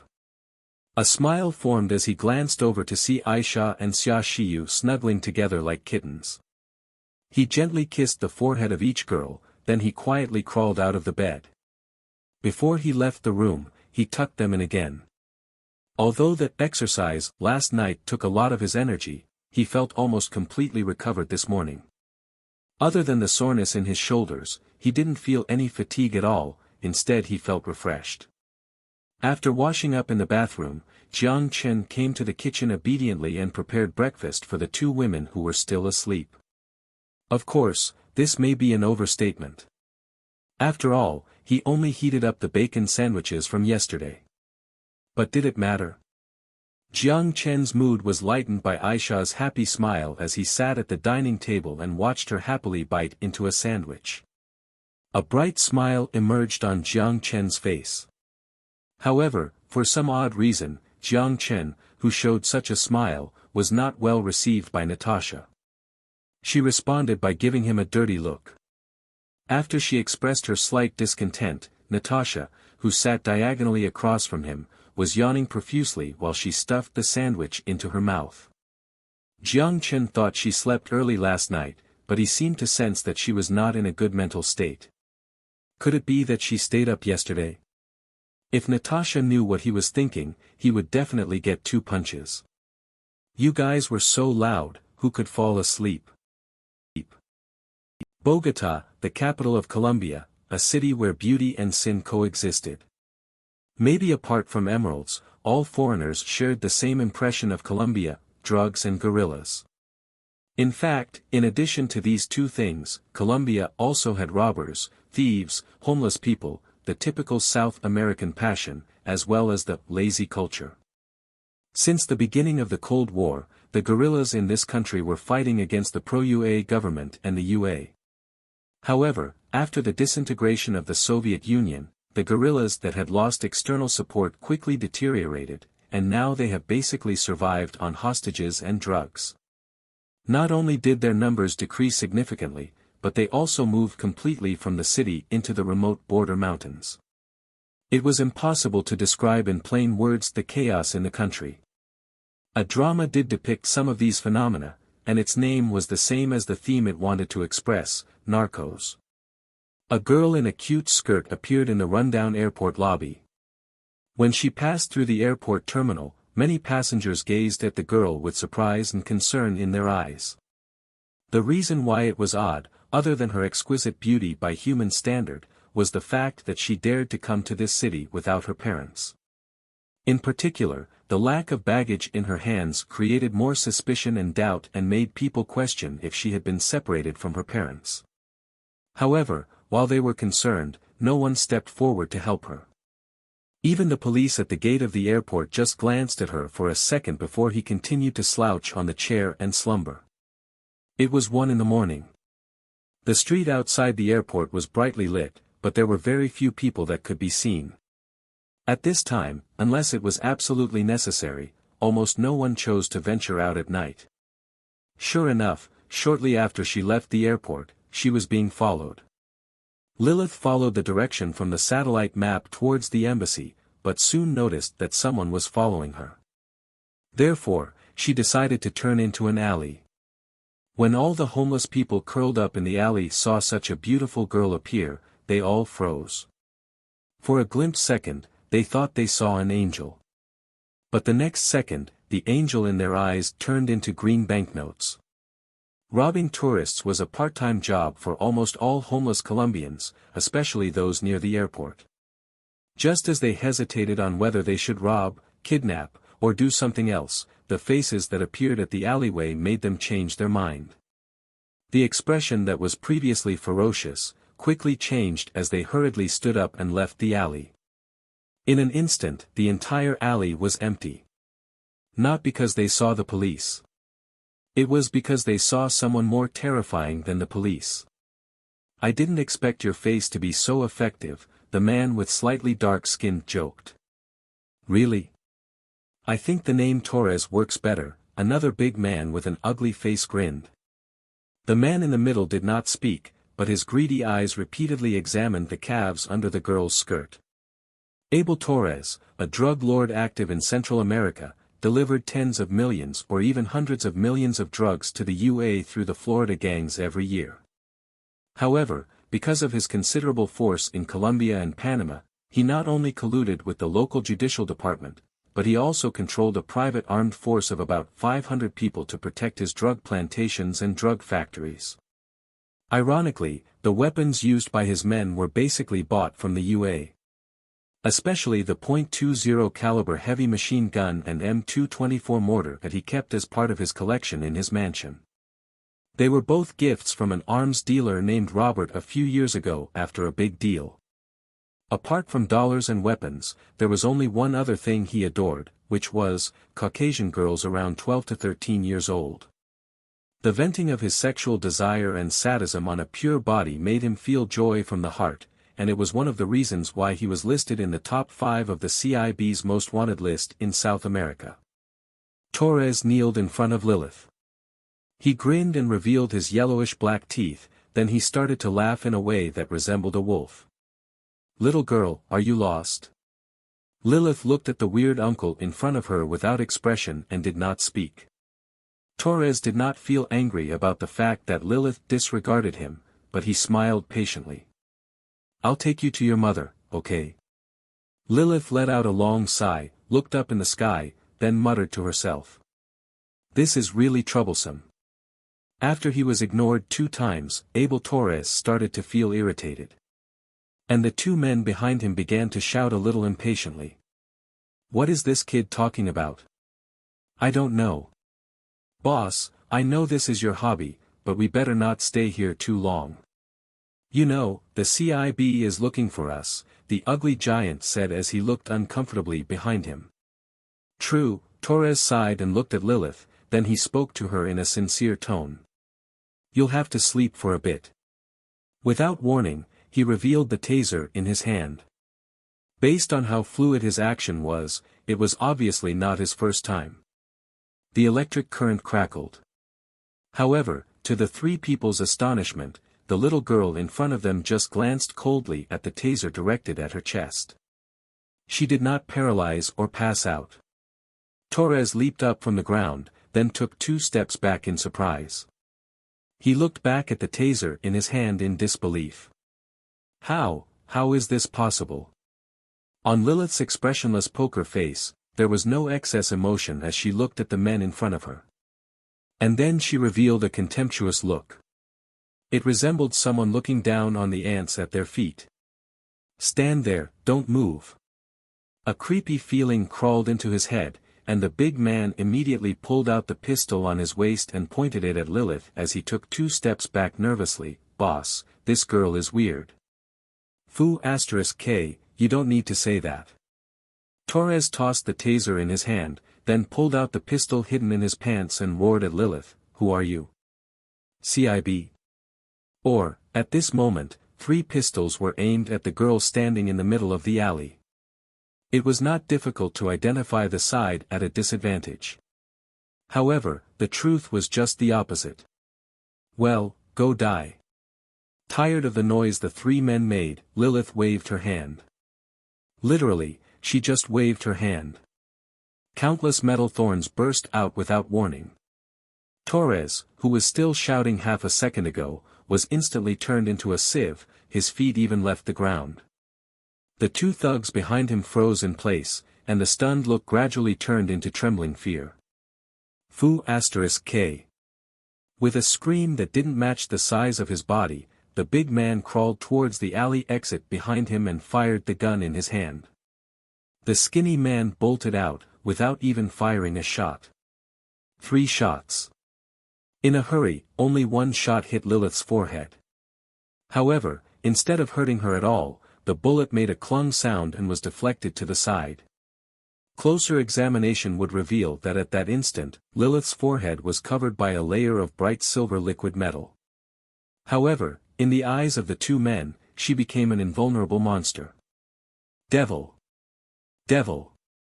They screamed in Spanish, and the slightly more courageous big man also completely gave up resisting. He threw down his weapon and desperately tried to catch up to his partner who had almost made it to the end of the alley. Lilith just moved her finger slightly as she looked at the 2 fleeing men. The silver thorns that penetrated Torres turned into countless tiny droplets. The droplets gradually elongated in a special field. Eventually, they turned into silver needles as thin as hair strands. There was no sign of the incoming danger. The 2 men who made it to the end of the alley collapsed onto the ground. Soon, dense blood droplets oozed out from their bodies, and they were drenched in blood within half a minute. Lilith sighed without a change of expression as she examined the 3 bodies. So troublesome. For Lilith, there was no difference between squishing a person and squashing a bug, especially if the person occupied less than 1 KB of memory in her emotional center. However, dealing with these corpses and bloodstains were troublesome after all. After she recalled Jiang Chen's "you should be low-key" advice before she left, Lilith glanced at the trash cans in the alleys and the newspapers on the ground. This will have to do.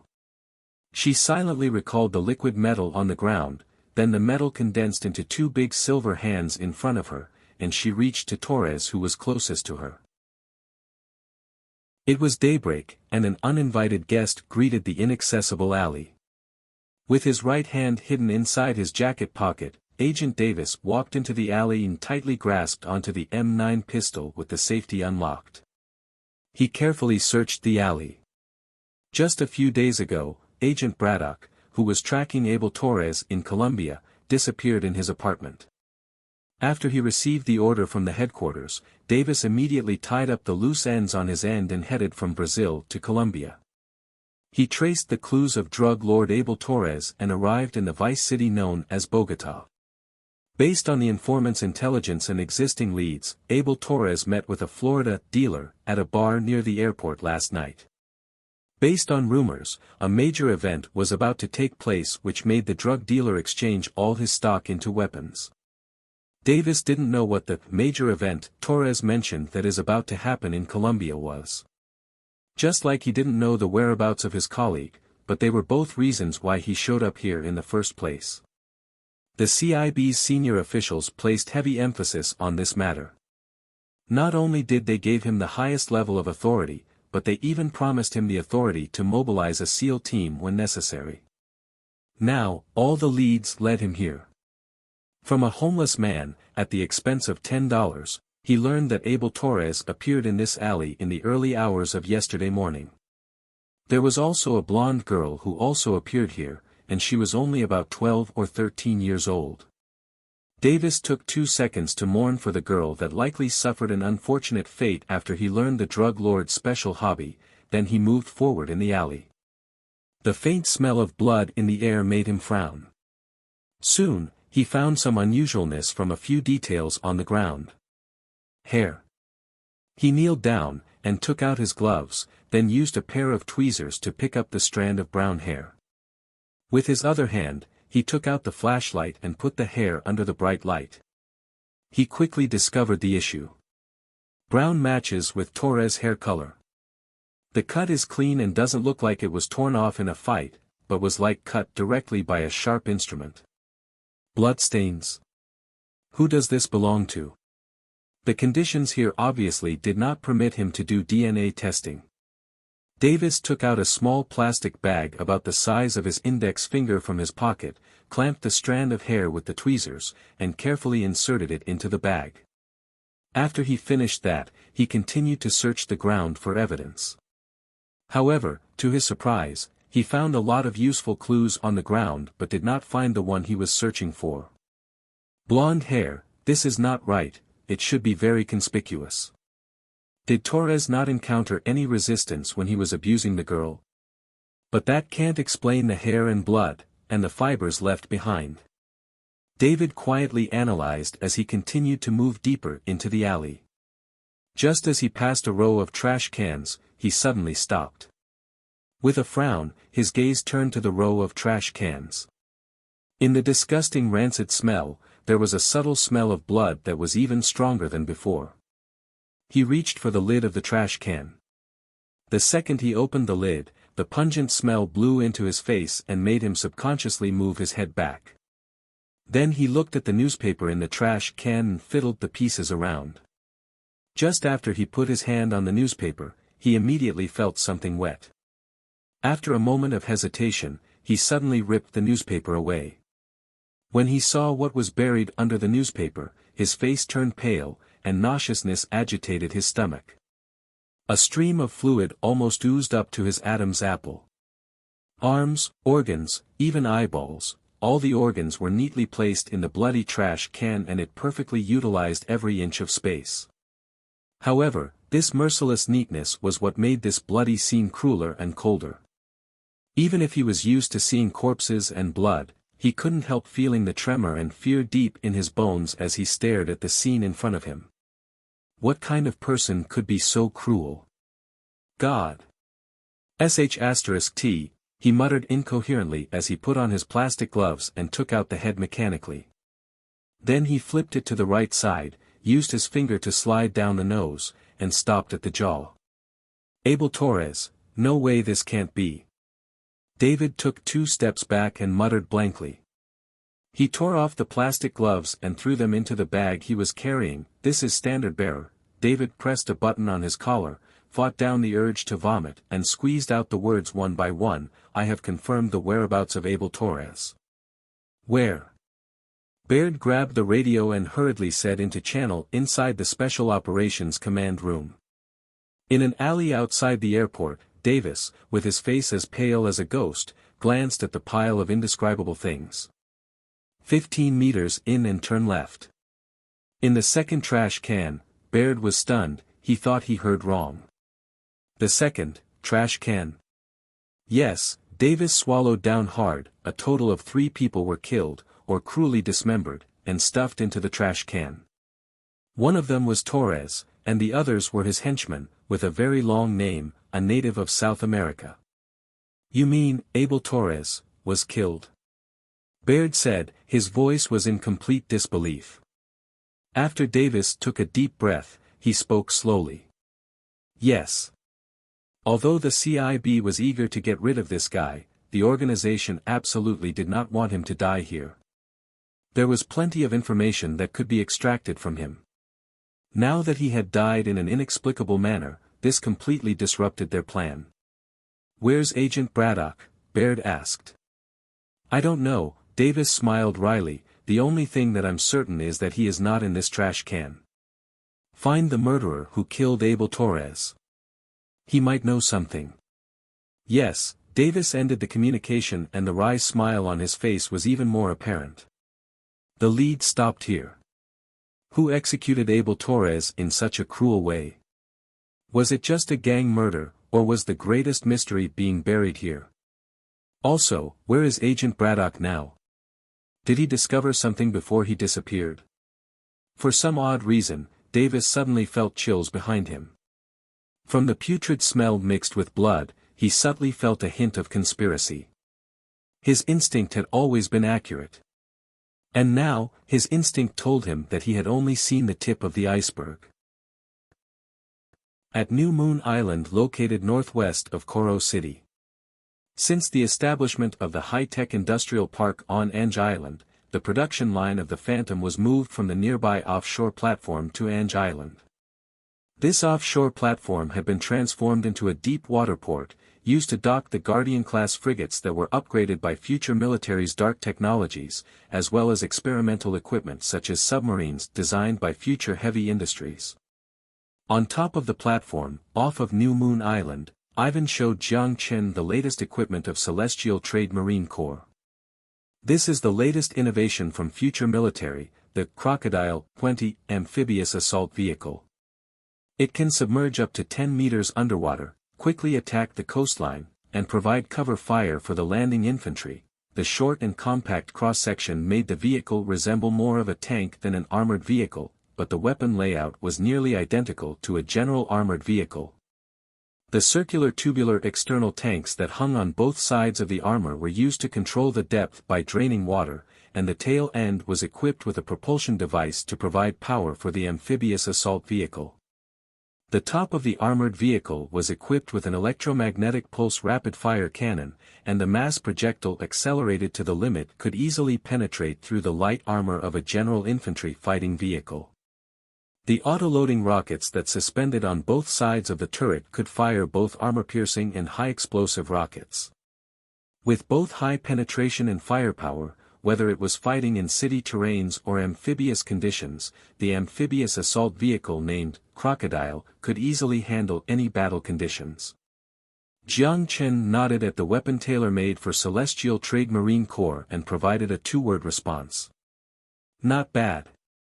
With armored vehicles and mechanized infantries as the main battle force, and Tiger IIs and other penetrative and high-damaging main battle tanks as the supporting force aligned with the tactical strategy of Celestial Trade, which emphasized fast attack and soft target killing. Future military's research and development of weapons were also based on this strategy.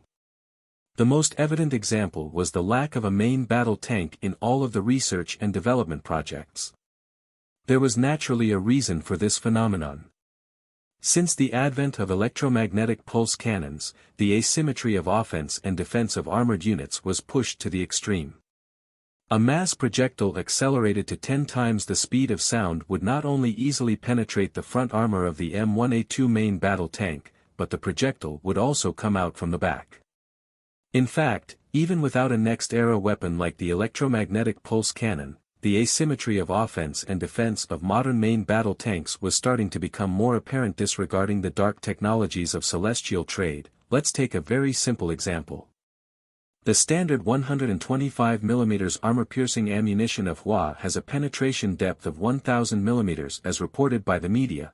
There was mention of 1800 mm, but it should be disregarded as being too unrealistic and not used for reference. Its imaginary enemy, the M1A2 tank, has the strongest armor at the front of the turret, and the horizontal anti-ballistic ability is equivalent to 850 mm rolled homogeneous armor, and the inclination coefficient is 1.3. The equivalent thickness of the Chobham armor may be higher, but it will not exceed 1000 mm rolled homogeneous steel. What does this mean? Even if M1A2 took the hit at the strongest point, it may not be able to resist a single shot. Of course, the reverse is also true. In an encounter within 2000 meters, whether it was a tank or a squishy, one shot was enough. It was also the reason why Europe had been reluctant to equip 140 mm tank guns. Apart from the military expenditure issue, the most fundamental reason was the lack of necessity. Even against the front armor of the latest main battle tank, a 120 mm tank gun with an armor-piercing shell could easily penetrate within 2000 meters. And if you want to effectively defend against 120 mm, including Russia's 125 mm tank guns, you must greatly increase defense at the expense of sacrificing mobility. However, in the modern warfare era with diverse anti-tank methods, loss of mobility is often more deadly than the loss of armor. The current developmental thinking of future military followed the guidelines established by Jiang Chen, and Jiang Chen referenced the apocalypse. From the middle of the 21st century to the early 22nd century, the main battle tanks were indeed unfavored for an extended period of time. It was not until the emergence of giant brainhole designs such as the Wanderer and Spider tank did main battle tanks regain their purpose. But by that time, the boundary between tanks and armored vehicles was actually quite blurred. The Wanderer may still be able to count as a tank. As for the Spider tank, what aspect of that design resembled a tank? After a tour on the offshore platform, they returned to New Moon Island, and Jiang Chen asked Ivan, "How many crocodiles do we have?" "We have only ordered 20 vehicles from Future Military," Ivan replied. "How do you think they work?" Jiang Chen asked again. Without exactly understanding what Jiang Chen meant, Ivan hesitated a little, and said truthfully, "The performance in several exercises has been quite positive. It has indeed greatly improved the Marine Corps' landing combat capabilities." Then by 500 of it, Jiang Chen laughed and said casually, "What can 20 vehicles do? It's too few." Ivan silently remembered these words. He planned to get someone on this task right away. "Right," Jiang Chen suddenly turned around and looked at Ivan, "How big is our reserve?" It seemed that he felt he was not being accurate, so he added another sentence. "You know, I mean those mercenaries. Counting the recruits in training, there are 30,000 people." "Too few," Jiang Chen shook his head. "I think it is necessary to increase the number of contractors." Ivan looked at him, lowered his voice, and asked, "Is there going to be a war?" When the Russian asked this sentence, his pupils flashed with excitement. Since the establishment of the Aerospace Department, Celestial Trade Space Defense Force had been designated into the responsibilities of the Aerospace Department. Including the Orbital Airborne Brigade and the Power Armor Brigade, although they were all referred to as Celestial Trade Marine Corps out of habit, they were two completely different systems from the Celestial Trade Navy and Marine Corps currently commanded by Ivan. It was precisely this reason that, although Celestial Trade had engaged in warfare, for Ivan, nothing much changed. Although he never considered war to be a good thing, he still couldn't help the fact that he craved battle. Whenever he heard that an Orbital Airborne Brigade achieved victory somewhere, he always felt somewhat frustrated. From the tone in the boss's voice, he heard a subtle hint of unusualness. Including the sudden visit of the boss to New Moon Island, who had always focused on space issues, to make a rare inspection of the military training. All these actions were intriguing. Because the last time he frequently visited the New Moon Island military base, the Battle of MLL Island that shocked the world broke out shortly after. However, Jiang Chen did not give a clear answer to Ivan's question. He only smiled and gave an ambiguous answer. Who knows, especially with a war. An aircraft printed with Xian's flag and Celestial Trade's logo appeared over the Bogotá International Airport and slowly descended on the runway. In the security tunnel of the airport, soldiers in military green camouflage were on standby. On the street not far away, armored vehicles were even spotted.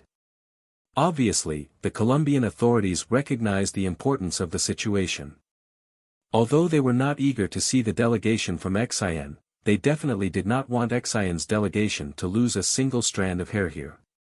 With a bright smile on his face, the Hispanic Colombian President Juan walked up and extended his right hand with friendliness to shake Zhang Yaping's extended hand.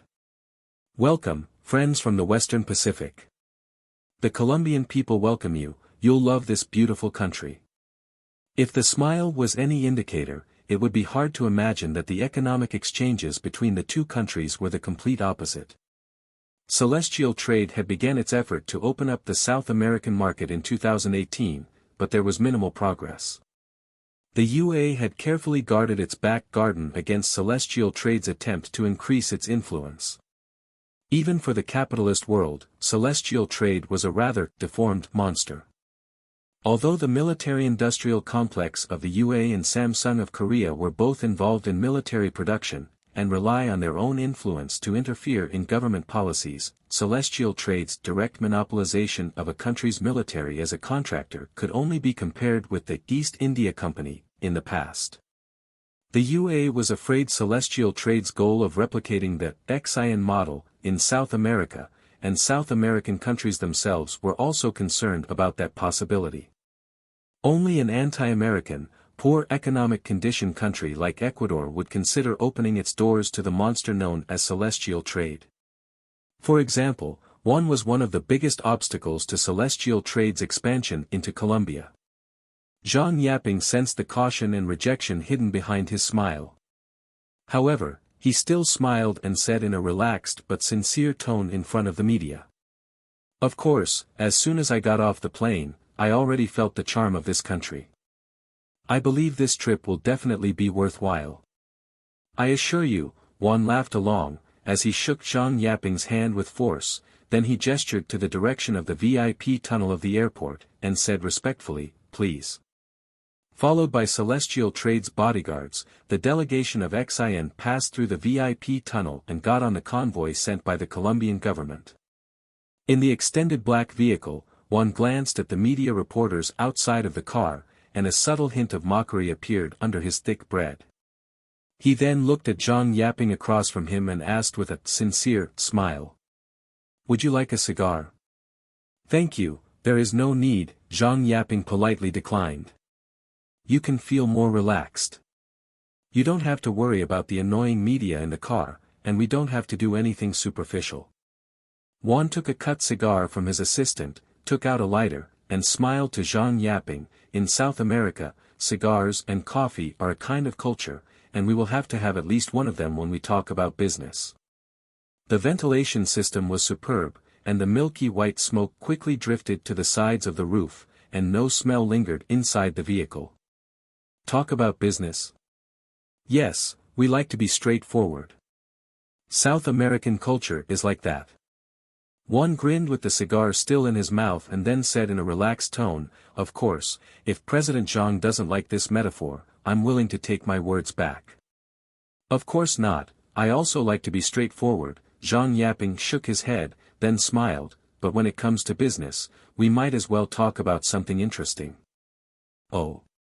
Juan raised his eyebrows. According to the latest space resource development plan announced by Celestial Trade, we intend to build a second space elevator within 5 years. Here I can tell you in advance that the possibility of this elevator being located in South America is very high. And it's going to be in Ecuador, am I right? Juan responded with a smile. Yes, Zhang Yaping agreed, then continued. If you have studied the Asia-Pacific economic data in the last 3 years, it shouldn't be difficult for you to see that with Xian's space elevator as the center, the GDP of neighboring countries and regions have grown substantially.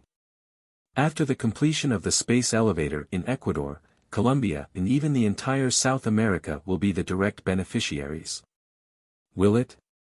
Juan did not deny this, but he revealed a mischievous smile. He was obviously not moved by the check with an astronomical number. Zhang Yaping eyed Juan thoughtfully, but he also laughed again and changed the subject. He gave him a chance. Obviously, he didn't catch it. XIN is willing to provide Colombia with a low-interest loan of 50 billion XIN new dollars, Zhang Yaping said without a change of expression. If the premise is that Colombia joins the global grid plan of celestial trade, I am sorry but I must refuse. I cannot put Colombia's national security in the hands of an irresponsible warmonger, Juan shook his head and said righteously. There is no premise, Zhang Yaping smiled and said in a relaxed tone. Juan was stunned. Zhang Yaping's response was completely beyond his expectation. A loan without any conditions? How can that be? Zhang Yaping studied the silent Juan, and a hint of mockery appeared in corners of his mouth tugged just slightly upward. But quickly, he hid the mockery in a friendly smile as he watched the Colombian president speak. To support the construction of infrastructure in Colombia, this loan will be used to support Colombia's infrastructure, transportation, light and heavy industry, and other sectors. Any company with operating qualifications can apply for this loan after passing the risk assessment process. What about the use of the loan? Juan was no longer smoking his cigar, as he hurriedly asked, are there any restrictions? 50 billion in foreign investment. No one will complain about money. Especially for Colombia, whose economic situation was not so positive, the 50 billion in foreign investment would not only directly impact the employment rate, but would even impact the annual GDP data. Juan did not understand what Zhang Yaping was planning to do, but if the loan was really without any conditions as he said, there was absolutely no reason to refuse. There are no restrictions. Those words were like a heavenly melody. After Juan took a deep breath, he did all he could to restrain the excitement in his heart so that the expression on his face would not be so explicit. He extinguished the cigar between his fingers, looked at Zhang Yaping, and solemnly thanked him. On behalf of the Colombian government, I thank you for your generosity. Colombian people will always remember this friendship. You are welcome, Zhang Yaping said softly. If you want to express your gratitude, thank Future Group. The loan was provided from Future Bank. We are just taking the lead. Future Group. When he heard this name, Juan instinctively felt a little uncomfortable. However, he couldn't tell what made him uncomfortable. Zhang Yaping looked at the frowning President Juan and the smile hidden with a deeper layer of meaning was even more apparent. Yes. There was really no conditions on this loan. However, the loan was not used to witness the friendship between the two countries or to help the poor. It was here to help the Colombian people rebuild their homes.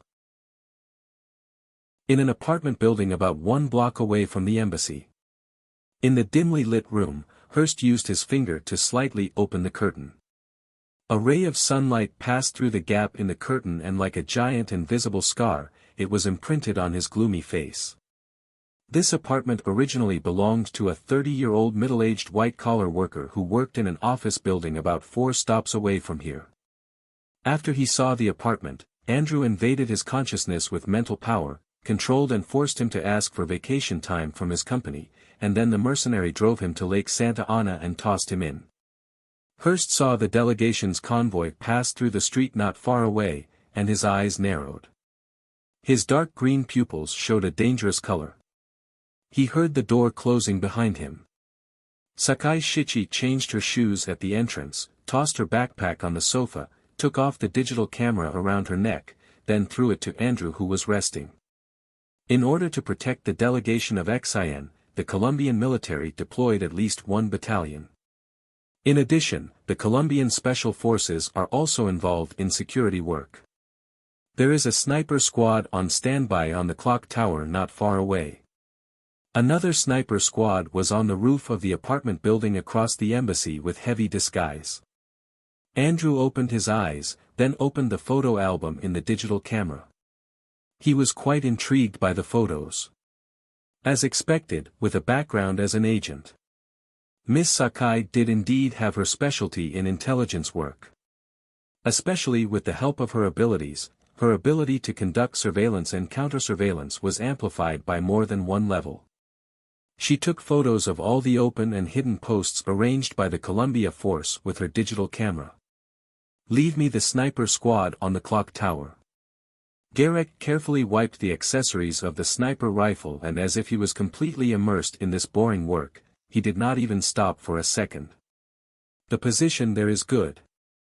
I plan to do it there. I'll be in charge of luring the army away." Hurst had a sinister smile on his face and his facial muscles showed a twisted appearance as they moved. "It'll be easy for me." Sakai was just about to say something, but Andrew was the first to speak. "You and I will be coordinating at the ambush location," Andrew said with a gentle smile on his old face. "If Garrick succeeds, we will just mix in with the crowd. If Garrick misses, you go for the final blow. At that time, I will use my mental power to help you contain the police and soldiers nearby. I believe that with your ability, it should not be difficult to escape unscathed." "I won't miss," Garak said coldly. "Of course I believe you," Andrew nodded, then he said, "So I used the word if. So, I'm just a backup." Sakai frowned, obviously she felt a little dissatisfied with this arrangement. "Of course not," Andrew smiled, "but from an efficiency perspective, we should let the sniper go first. If one bullet can solve the problem, why waste the second one?" Sakai reluctantly accepted the old man's argument and she nodded in silence. She then sat down on the sofa without speaking another word. Hurst, who was by the window, returned to the living room. He asked Andrew, who had closed his eyes again. "That's right, by the way, what will happen to that one?" He was also the president of Columbia after all. Although the Kurofune superpowers were enough to ignore the rules in this world, this issue would undoubtedly trigger the sensitive nerves of countries around the world. It was better to not take the risk. "Don't worry about him. Our target is only one person, and that is Zhang Yaping." Andrew still had a smile on his face and said without even opening his eyes, "Of course, if the Colombian is in the way, it doesn't hurt to kill him." On the roof of an office building hundreds of meters away, Lilith sat on the water tank as she looked blankly at the traffic on the street, then she abruptly said to the air. "The convoy has arrived safely to the embassy, everything is normal." After a while, Jiang Chen's voice returned to her ear. "Continue to monitor." "Got it." She jumped down from the water tank, then patted the dust on her skirt. Just then, a raindrop fell on the tip of her nose.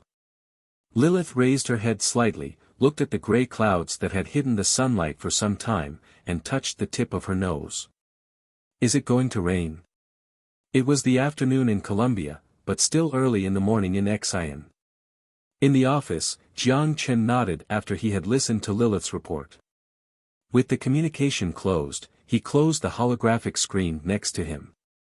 Aisha, who stood across from the desk, hesitated a little as she watched Jiang Chen. However, she finally asked what concerned her the most. "Is Lilith going to be okay?" "Don't worry, whoever runs into her should be more worried. Compared to her safety, I have some sympathy for those who get in her path," Jiang Chen coughed. "Well, what were we talking about earlier?" Aisha nodded and continued their previous topic.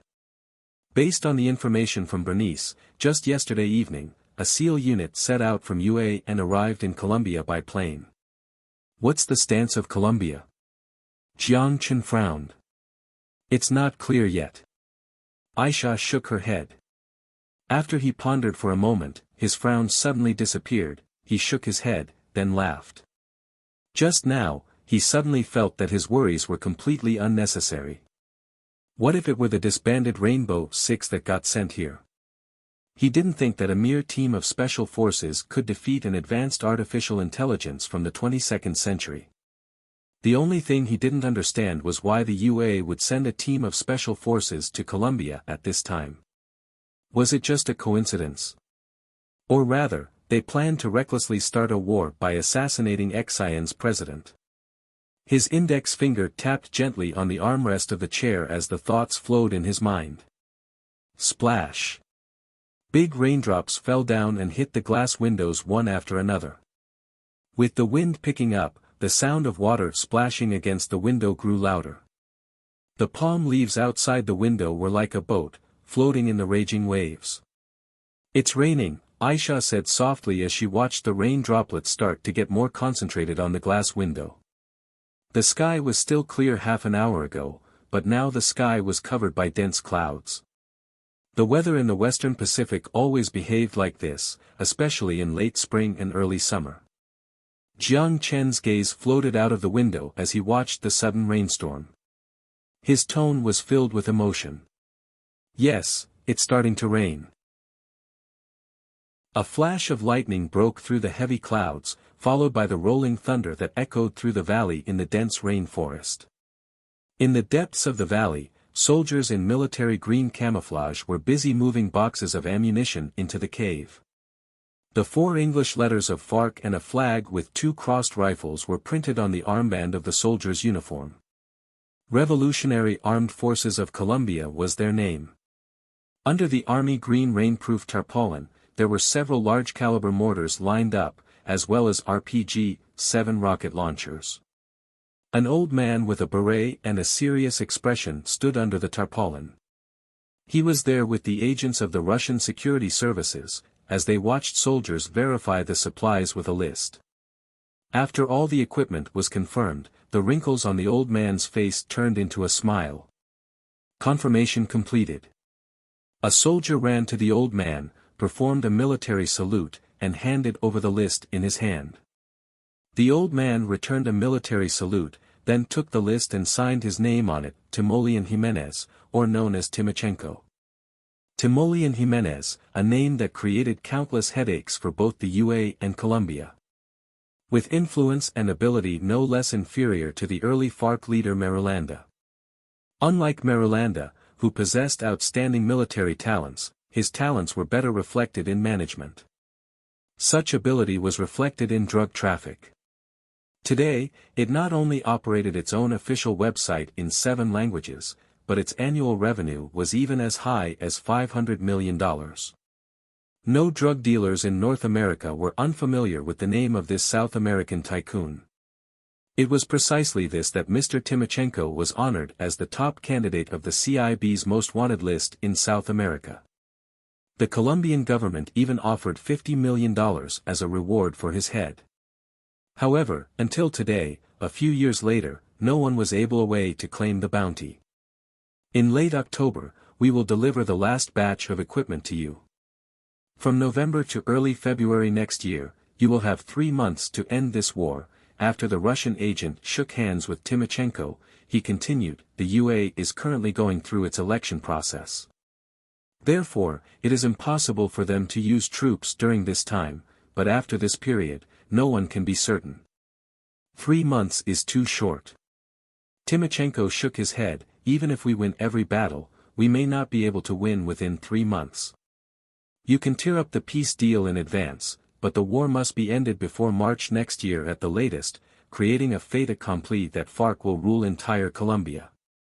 As in the agreement, we will help you to gain legality through the United Nations. I have a question. Go ahead. How much ahead is appropriate? Jimenez asked. Depends on you, the Russian agent shrugged. I believe you will be better at grasping this opportunity than us. Of course, I prefer you to spend more time on preparation before the war, and wait until you are fully prepared.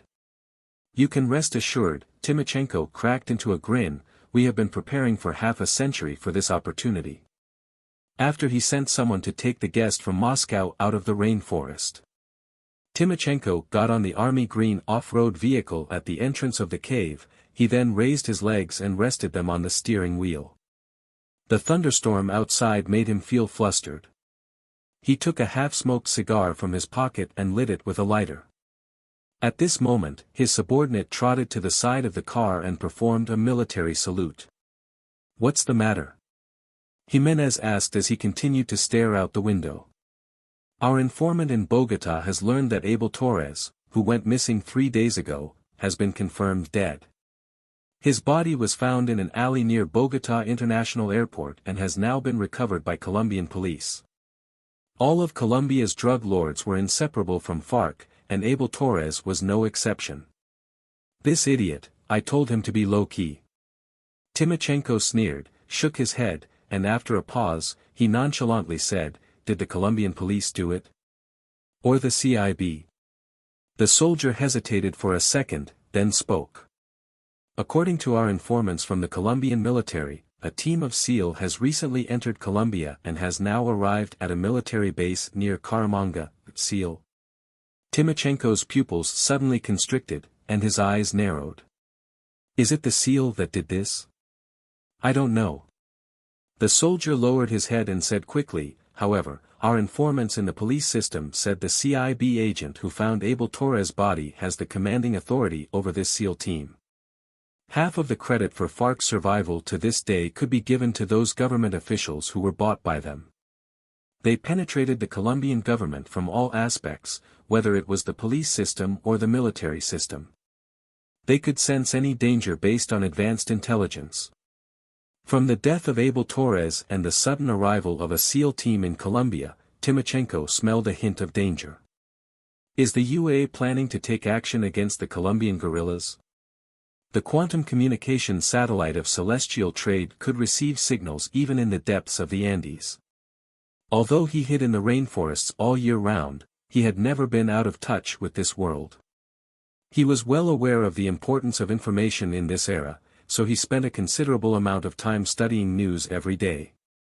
For example, the conflicts between the UA and XIN, and he had an idea why Russia suddenly provided assistance to him. The SEAL team that suddenly landed in Colombia undoubtedly stung his sensitive nerves. Did the CIB get the news in advance? Timochenko frowned.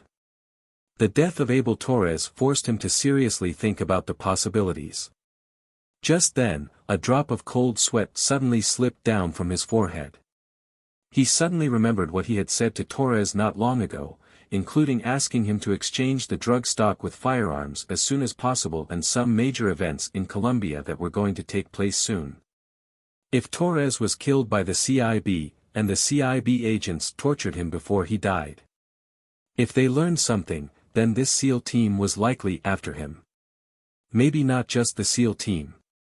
As the Russian agent said, from November to February, the UA was unlikely to use troops in foreign countries. From another perspective, if the CIB really did learn some information, the period before November was undoubtedly the best time to target him. Timochenko's fists clenched, and then there was a hint of hesitation in his eyes. The best defense is offense? Or wait it out? The soldier who was standing in the rain cautiously asked as the leader was silent. Sir. The hesitation was instantly quashed from Timochenko's eyes. He looked at the soldier outside the car and ordered. Inform all brigade-level combat units to immediately prepare for battle. Yes. Sir. Chapter 1307 First Blood. Bang, bang. 2 quick shots were concealed by the rolling thunder. The smoke diffused. There was a terrifying blood hole on their forehead, and 2 figures, one after another, fell into the pool of blood. The silver revolver was hoisted again, and Garek dropped the guitar case to the ground. He walked forward and dragged the 2 bodies from the clock tower window to the wooden box under the stairs. He took out 2 claymores from his backpack and placed them behind the locked wooden door. Unless there was something wrong with the clock tower, under normal circumstances, no one would come to the attic. In addition, the Colombian police must have done their homework and temporarily closed this clock tower during the visit of XIN delegation. After he had set up the trap, he returned to the window and opened the redwood guitar case. Large and small parts neatly filled all the space in the guitar case. Garek skillfully assembled the parts, then placed the sniper rifle on his shoulder and aimed around a few times. The wide magazine, the square muzzle with openings on both sides made it extremely easy for anyone, even without the slightest knowledge about weapons, to call out the name of this rifle. Barrett. To be precise, it was the Barrett M107A1, a new product from Barrett. Different from the old M82 series, as the world's newest, most advanced, and most powerful sniper rifle, its effective range reached an astounding 2,000 meters, and gained its name as the silencing cannon in the sniper industry. Garrick loaded the bullets painted red into the magazine one by one. He pulled the bolt and sneered. API armor-piercing incendiary bullets could penetrate 11 mm thick rolled homogeneous steel at a 45-degree angle within 1 kilometer, and produce more than 20 shrapnel behind the armor, as well as a combustion effect comparable to aviation kerosene. It was no exaggeration to say that even if the ex-Iron president was in an armored vehicle, he was confident that it would only take one shot. As for missing, he never thought about it. Every member of the Kurofune possessed a superpower. The power that transcended the world was a gift from higher civilization. And his abilities happened to be tailored for his role. With the M107 placed on the window, he moved his eyes to the scope, looked through the pouring rain, he pressed the headset on his ear, and said coldly, "This is Hunter, I'm in place." Along with the violent wind from the western Pacific, the thunderstorm lasted from yesterday morning till the next day afternoon. However, even in the terrible weather, the beauty of the city remained undiminished. It was during the peak tourist season, and the streets of Bogotá were full of tourists from all over the world. Umbrellas were connected together, and the crowd was bustling underneath. They traversed through the streets full of shops designed with South American culture and dazzling amounts of merchandise. On the rainy street, Lilith, who stood in front of a café, looked at the crowd under umbrellas on the street blankly, like a child separated from her parents. Several waiters at the entrance of the café were eyeing her as they discussed whether or not she needed help. Boom, the dull thunder reverberated from afar. Just then, Lilith's eyelashes suddenly moved. After a while, accompanied by electric static noise, a strange male voice intermittently came into her ear. "This is Hunter, I'm in place." As if she received a signal, Lilith slowly raised her head and looked in the direction of the clock tower, her green pupils slightly zoomed in. "There." The waiter at the entrance of the café finally agreed on a plan and sent the girl who was best at dealing with children. A South American girl in her 20s, in the café uniform, walked out the door. However, just when she wanted to go over and ask the girl if she needed help, she was surprised to find that the girl who had stood there was gone. It was almost time. Garrick bit the tip of his tongue in excitement, and the crosshair in his scope was firmly locked in on the bustling street hundreds of meters away. Andrew used his mental intervention ability on the embassy staff who went out and obtained the itinerary of the delegation. At 5 in the afternoon, the convoy would pass by here to attend a dinner hosted by the Colombian Presidential Palace in the city center. Hurst would use his transformation ability to disperse the army responsible for the security of this area. Andrew would use his power to identify Zhang Yaping's vehicle. Then, all he had to do was pull the trigger and escape from here. He would then go to an apartment about 2 blocks away from here, untie the CIB agent named Braddock, then give a bullet to his head, and fake a scene that the helpless CIB agent was responsible for the crime, and was finally killed by someone. A world war. Excitement flashed from his eyes. The gunshots of Sarajevo lit the powder keg of World War I. And now, the trigger that would determine the fate of the world was held tightly in his hand, and he could even feel the coldness coming from his index finger. The convoy drove away from the presidential palace in the city center. The delegation that had concluded its visit was returning in the direction of the embassy. Garrick opened the safety, took a deep breath, and entered his state. It was not the right time yet. At this moment, there were 2 sudden popping noises from downstairs. Garrick was taken aback for a moment and immediately became alert. The mines exploded. Suddenly, terror went up from his spine to his forehead. Almost out of reflex, Garrick let go of the sniper rifle in his hand and dove to the side. There was a muffled noise behind him, and a silver thorn with the thickness of an index finger was nailed to his original position, and it actually sank into the wall. A cold drop of sweat oozed out from Garek's forehead as he narrowly escaped death. He did not hesitate to pull out the silver revolver from his waist. When he saw the girl at the door clearly, he was surprised for a second, but the index finger that pulled the trigger did not slow down for a moment. Bang! The bullet flew. But a strange scene happened. The bullet hit Lilith's eyebrows, but after a sharp clank, like hitting a sheet of metal, the bullet bounced away. How is this possible? Garek's heart jumped wildly and his eyes widened. He shot 3 times, but all the bullets bounced off. As he saw the silver long blade that was gradually condensing in front of Lilith, his heart withered, his pupils suddenly constricted, and he cursed. Fu*K. A supernatural. He threw away the revolver in his hand. Then, as both of his hands reached for his waist, his ability instantly activated, bullet time. Everything in his field of view started to slow down. He took out 2 sharp daggers and his legs suddenly exerted force. He locked onto Lilith, who looked at him expressionlessly and aimed at her delicate throat. He had a smirk on his face as he took swift and slow steps in the almost frozen time-space. Go to hell. In the almost stagnant time, he was God. No one could beat him in close combat. But the next second, there was a trace of despair in his pupils. No! Garek cried out. He was about to dodge, but it was too late. Everything was slowing down, except for the silver blade that condensed. The silver shadow flickered, and before he could even give his last words, his head flew to the corner of the room like a football. The expression of horror froze on his face. Lilith ignored the headless corpse that was still spraying blood and walked to the side of Garek's head. The pupil of her right eye flickered slightly, and a layer of light blue ripples scanned across her sight. After she collected the facial features of the killer, she quickly connected it to the quantum communication satellite in the synchronous orbit and matched it with the data in the Ghost Agent database. In less than 2 seconds, the matching result appeared in front of her. Garek, a mercenary and a core member of the Curofune. Ability, bullet time. He died 2 years ago during the pursuit of ghost agents.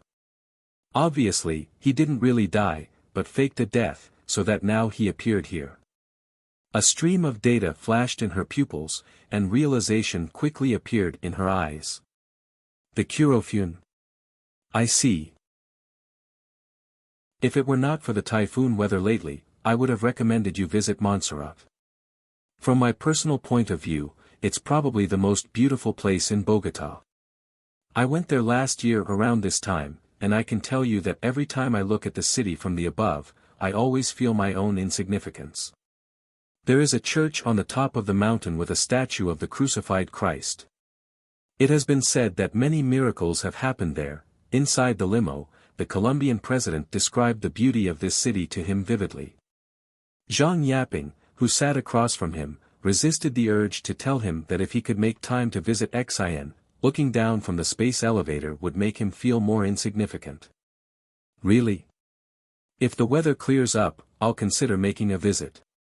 Zhang Yaping forced a slightly reluctant smile as his eyes kept searching the street outside the window.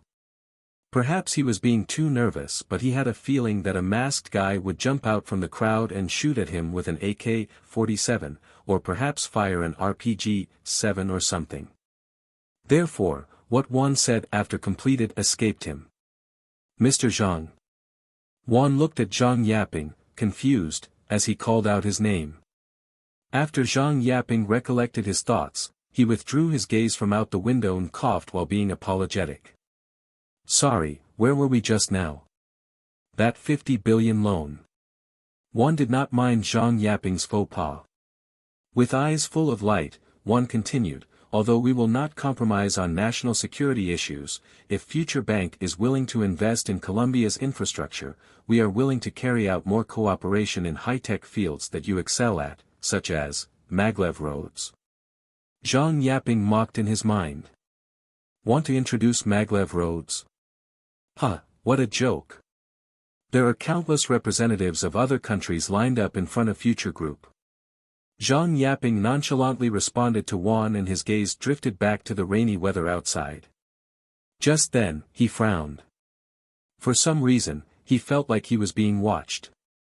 A pair of eyes seemed to be spying on him in the dark. At the rotisserie on the street, Andrew, who sat in a chair with his eyes closed, suddenly opened his eyes. He pressed the headset in his ear and said softly. "The third car, to the left." Sakai, who was across from him, put down the menu and looked at the street not far away. She casually touched the black fishing rod bag by the table next to her right hand. Andrew noticed Sakai's movements and smiled gently. "Don't worry, let Garek do it." Sakai loosened her hand as she shrugged. "I was preparing just in case." XIN delegation's convoy quickly entered the street next to them, and the smile on Andrew's face became brighter. Based on the plan they designed yesterday, when the XIN president passed the 4th Street light, Garek, who was lurking in the clock tower, would pull the trigger. Then they could find a place to hide, pop the champagne, turn on the news, and wait for the CIB agent's body to be discovered by ghost agents. Finally, they would only have to wait for the furious XIN to declare war on the UA. Of course, XIN could choose to just accept the loss. But based on precedents, the possibility was close to zero. When the third vehicle passed the 4th Street light, Andrew's smile froze, and he jerked his head toward the clock tower. Impossible. Garek did not get to the sniper position. How is this possible? There was a gleam of disbelief in his pupils, and his eyes widened as he watched the convoy continue forward. It seems that Garek has escaped. Sakai grabbed the fishing rod bag, pushed aside the chair, and stood up. Then she pulled up the hood on her jacket as a menacing light appeared in her eyes and she said, "Execute the backup plan. I'll leave it to you." Andrew's expression did not look great.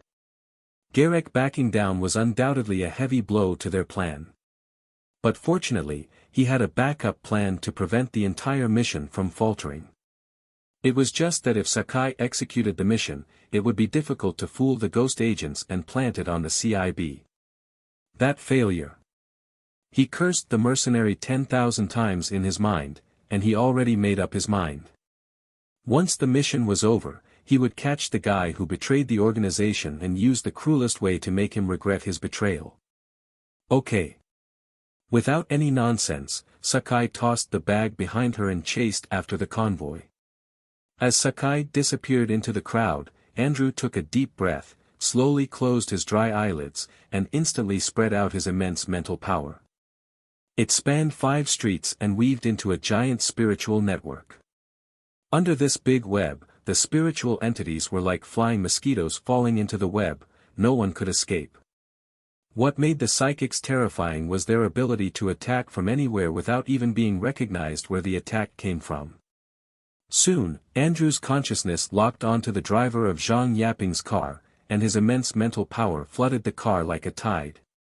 The driver who was driving felt dizzy as he lost control of his hands and feet. He turned the steering wheel violently and stepped on the gas. K, what are you doing? The bodyguard next to him reached out to control the driver, but the next second, his brain felt like it was hit by a heavy hammer, and he fainted. The vehicle that lost control crashed into the crowd on both sides of the street. Because of the heavy rain, the umbrellas obstructed people's views. When the car lost control, the pedestrians didn't even realize what had just happened before they were hit. With a terrifying bloodstain dragged out on the ground, the limo that lost control smashed through the window right into the supermarket on the side of the road. It knocked down several rows of shelves before it finally stopped. People screamed, cried, and begged. The frightened crowd fled in all directions, and the streets were in complete chaos. People who weren't aware of the situation thought that there was another terrorist attack. Under the cascading effect, they also ran with the panicked crowd. Not just the president's vehicle. There were 5 cars in total, and the driver of each car rolled their eyes as if they were all on drugs. They stepped on the gas pedal to the limit, rammed through the street, and made the ready chaotic scene even more chaotic. In the vehicle that crashed into the supermarket first, the door of the back seat opened, and a man covered in blood struggled to get out of the car. Damn, one climbed up from the floor filled with glass shards. His face was filled with terror. He turned back to look at the unconscious Zhang yapping and then pulled out his phone. But just when he was about to call the director of Bogota police, a black muzzle appeared in front of his eyes. Pew, there was a short and quiet shot, and a flash appeared in the muzzle attached with a silencer. The phone fell to the ground, and Juan returned back on the floor covered with glass. Blood seeped down from his forehead and blood covered his panic-stricken face. Sakai stepped over Juan's corpse, looked at the unconscious target sitting in the car, and the sneer on her face under the hood started to become more and more obvious. She raised the gun, aimed it at Zhang Yaping's head, and was about to pull the trigger. But at this moment, a sound that pierced through air struck her from the side. Chapter 1309. A president died. At the moment between life and death, Sakai dropped the pistol, drew out the dagger she had hidden in her bag, and slashed it to her side out of instinct. Ding! There was a crisp sound of metal banging together, and a silver metal ball hit her blade like a bullet. The immense force traveled up to her wrist and almost forced her to drop the dagger. Sakai saw the girl at the entrance of the supermarket and there was a glimpse of surprise in her eyes, but it was quickly replaced by deep fear. Based on her years of experience in dangerous situations, the girl in front of her was extremely dangerous. There was no doubt that she also possessed a superpower. And it was a powerful one. Did you kill Garek? Sakai stared at Lilith as her right hand reached for the sword in her bag behind her. Are you talking about that sniper? You can say that. Lilith looked at the cautious Sakai with the same emotionless state and shrugged. Do you want to keep waiting? I don't care, but your time is limited. Lilith just finished her sentence when the woman moved. Without the slightest arrogance, Sakai immediately used her power to the limit in her first strike. Crimson flares scattered in her hair, and the two blades, one long and one short, one forward and one back, were covered by the crimson light particles, and they instantly turned into ghostly flame, like blooming red lotuses in the rain. Control of flame. Among the four, her ability was the most aggressive. The raindrops vaporized into water mist in the flames. The slashing blades, like rolling waves, slammed towards Lilith. Boom! The blades slashed down, but they couldn't touch Lilith. Instead, along with the raging flame, they slammed onto a buckler that suddenly rose. Several silver thorns protruded from the ground, and Sakai jumped to the side abruptly, and barely dodged Lilith's counterattack. Do you only have this ability? The silver droplets condensed on Lilith's hand and were gradually elongated into silver needles. Sakai's eyelids twitched wildly, and she crossed her blades in front of her while shouting to the side, Andrew, what are you waiting for? On the chair beside the street, Andrew sat there blankly, as if he had been possessed. He stared at the expressionless Lilith in the rain. Just now, he used his strongest trump card, spiritual piercing. As one of the few attacks of a psychic, the lethality of spiritual piercing on the target was completely on a different level compared to mental shock. The latter could only make people faint at best, but the former, like the literal meaning, could directly pierce a person's soul. If the target's willpower was weak, one blow could turn the target into an idiot. However, what surprised Andrew was that he did not even sense the girl's spirit. How is it possible? It's impossible. As if he had just seen a ghost, his turbid pupils shrunk to a point in his eye sockets. You are a psychic. No. You are not a human. Well, I really am not such a troublesome thing. Just as Lilith finished her sentence, she moved. The elongated silver needles bursted out like arrows. The silver needles sealed all of Sakai's retreats and were about to turn her into a sieve, but all of a sudden, a black figure slammed into the wall and blocked in front of her while screaming. There, the sound of clanging metal lasted for a while. A huge figure, fully black, with arms as thick as a normal person's thigh, stood in front of her. The silver needles were all deflected as if they hit a wall. Transformation. It was not just changing one's height and face. Hurst, who could control every bone and every cell, could turn himself into an old man without harm, and of course, could also transform himself into a powerful giant. Incorporating metal into the skin to strengthen his defense was an ability he only recently gained, but even he himself did not expect to put it into use so quickly. A mutated human with metallized skin.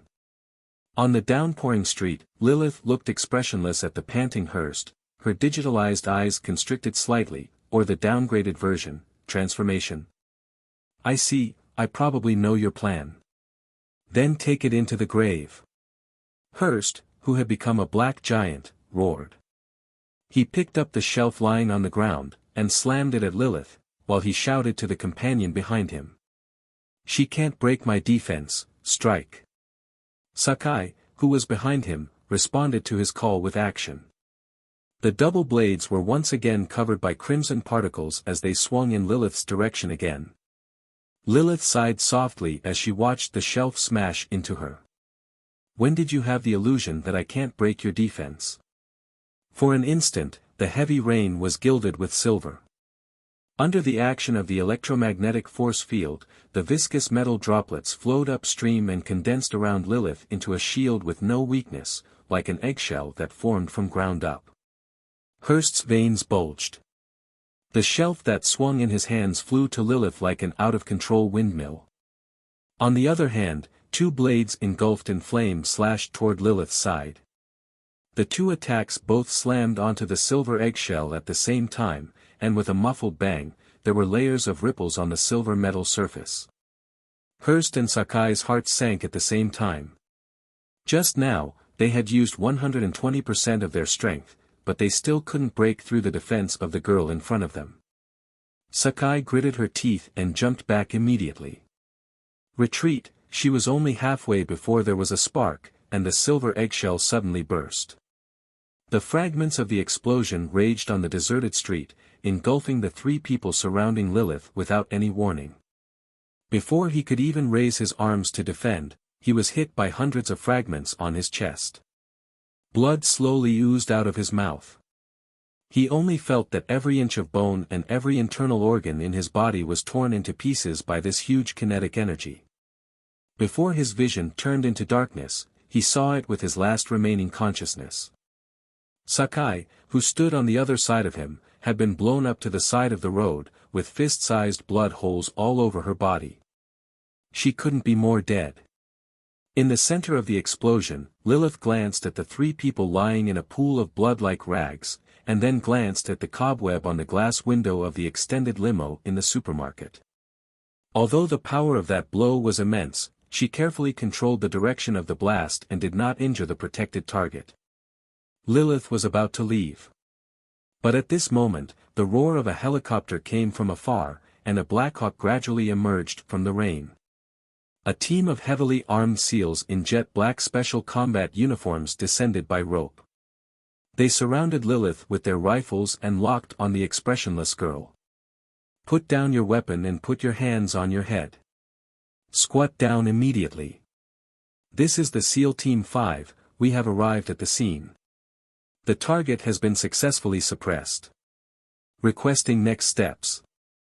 While they communicated in the channel, two SEALs, with raised rifles, quickly approached Lilith with cautious steps. Lilith just wanted to say something, but then she noticed the Colombian president who was covered in blood under the shelf in the supermarket across the road. She turned on the life detection device and did not detect his life signals. She was slightly taken back when she saw the countless nervous and cautious sights behind the tactical eyepieces. The president of Xi'an was saved, but another president suffered an unfortunate fate. She suddenly realized that things seemed to be slowly getting out of her control. Chapter 13:10 They are the perpetrators.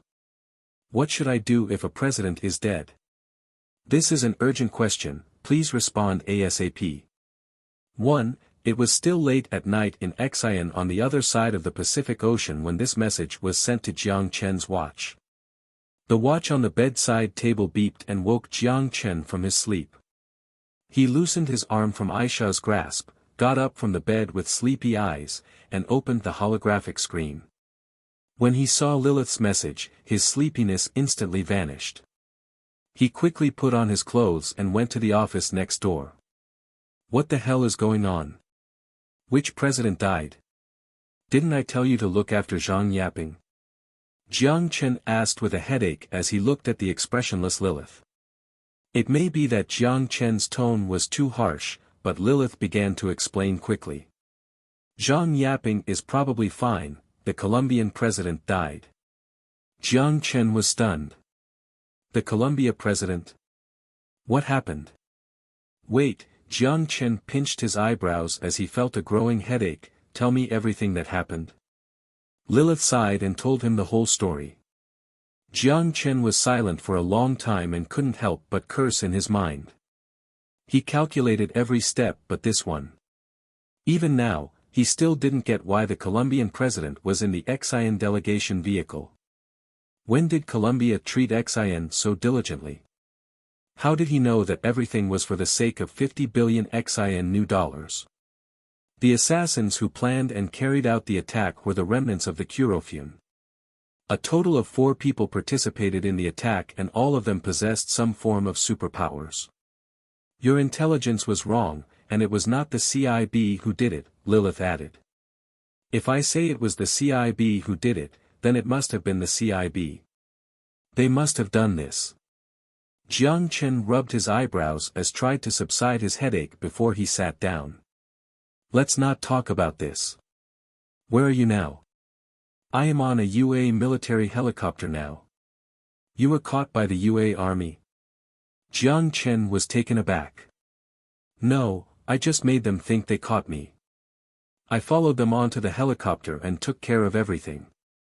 Lilith was extremely dissatisfied with Jiang Chen's choice of words as she corrected him while piloting the Black Hawk helicopter. I have flown out of Bogota now, and will be in the rainforest of the Western Andes in 2 hours. I have posted the specific latitude and longitude on your watch. Hurry up and send someone to pick me up. The SEAL Team 5 rappelled down on the streets of Bogota immediately controlled Lilith. Lilith obediently followed them onto the helicopter, and then took care of them all shortly after the helicopter took off. She kicked the pilot out of the cabin. She was in the pilot's seat, turned off the GPS navigation system, grasped the controls skillfully, and flew towards the Andes. You can pilot helicopters? Jiang Chen was surprised. Well, as long as I can look up the tutorial, this kind of variable does not trouble me. Lilith controlled the helicopter as she responded with swagger. Do you still have enough fuel? There is about half a tank. What's wrong? Lilith asked. If you have enough fuel, go directly to Ecuador, Jiang Chen ordered. I'm afraid I'll get shot down by air defense missiles at the border, Lilith replied. Don't be afraid. I will contact Ecuador right now, and they will at least do this much for me. After Jiang Chen deliberated for a moment, he continued, after you descend, immediately go to the nearest Xian embassy or consulate. I will let the people at the embassy know and someone will arrange for your return home as soon as possible. Regardless, the priority was to bring back this troublemaker. The rest was out of her control. After Jiang Chen ended the communication, he immediately contacted the Ecuador embassy as well as the Colombia embassy. After he made sure any problems Lilith could encounter were taken care of, he confirmed Zhang Yaping's status with the embassy. After he learned that President Zhang was fine, Jiang Chen was relieved. He hung up the phone and leaned back on his chair. The door of the room was pushed open. Aisha, in her nightgown, brought 2 cups of hot cocoa in. Thank you. He took the steaming hot cocoa from Aisha, then took a sip. He felt somewhat refreshed as he looked at her apologetically. I'm sorry I woke you up.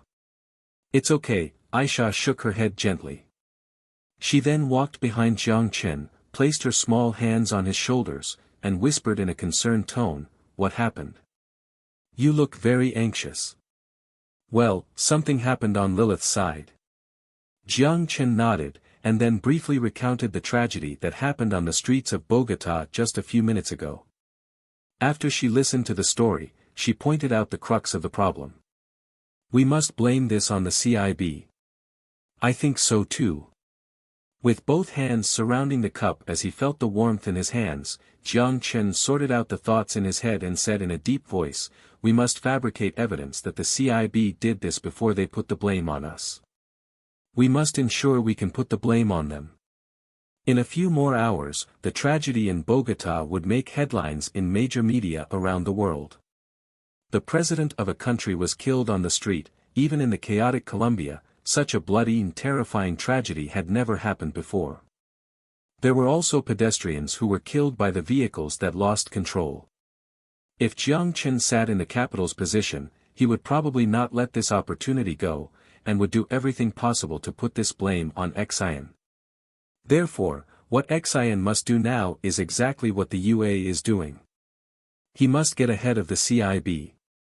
He must take advantage of the fact that the international public's opinion does not have a preconceived impression of this incident and use the UA as a scapegoat. Even if the CIB could not be fully blamed for the incident, he must make this situation as messy as possible. As for the truth, it was not so important here. I will go to Ghost Island now to overlook this case, Aisha said seriously. It's too late now. Jiang Chen glanced at the dark night outside the window. We have to take the time difference into account.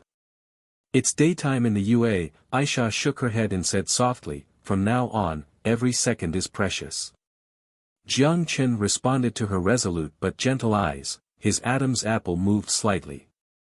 There were a lot of thankful words to say, but when the words reached his lips, he swallowed them back and finally turned them all into sincere gratitude. Thank you. Aisha smiled softly, turned, and walked out of the room. He looked at her figure disappear from the entrance before he put the cup full of hot cocoa on the table and leaned back on the chair. He then closed his eyes. Colombia has become a gunpowder barrel. He was not worried about the situation in Colombia, but rather worried about the UA election. He had poured too many resources on Joseph Kennedy. If the diplomatic relations between the UA and Xian deteriorate, as a result, it would undoubtedly have a negative impact on Joseph's election. But if Xian chose to do nothing? After half a minute, he opened his eyes. He made up his mind. He clicked on the watch to call Ninghua Jian, CEO of Future Technology.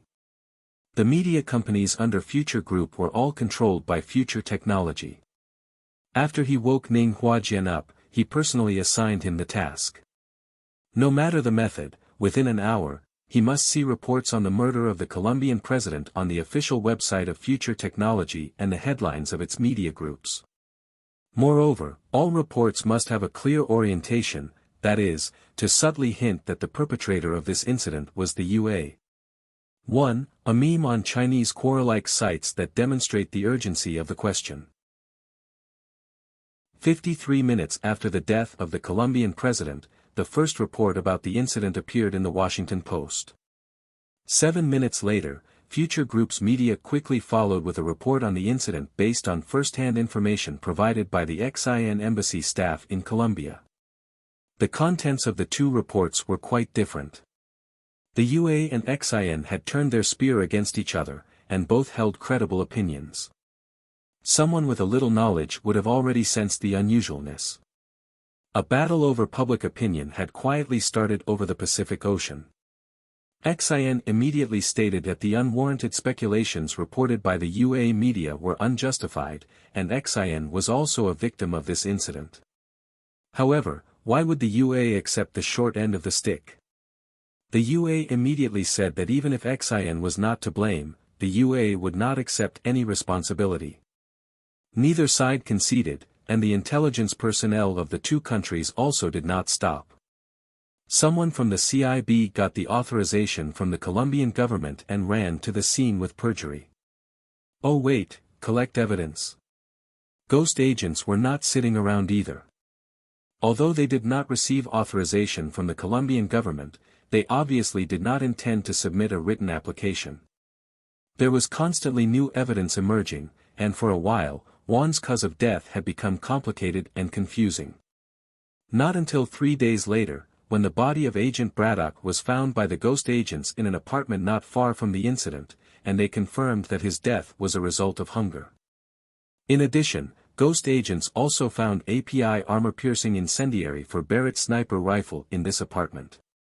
The same bullet was also found in the clock tower, and it was the CIB personnel who disclosed it to the media. It was still a mystery how the CIB agent got kidnapped. But it didn't matter.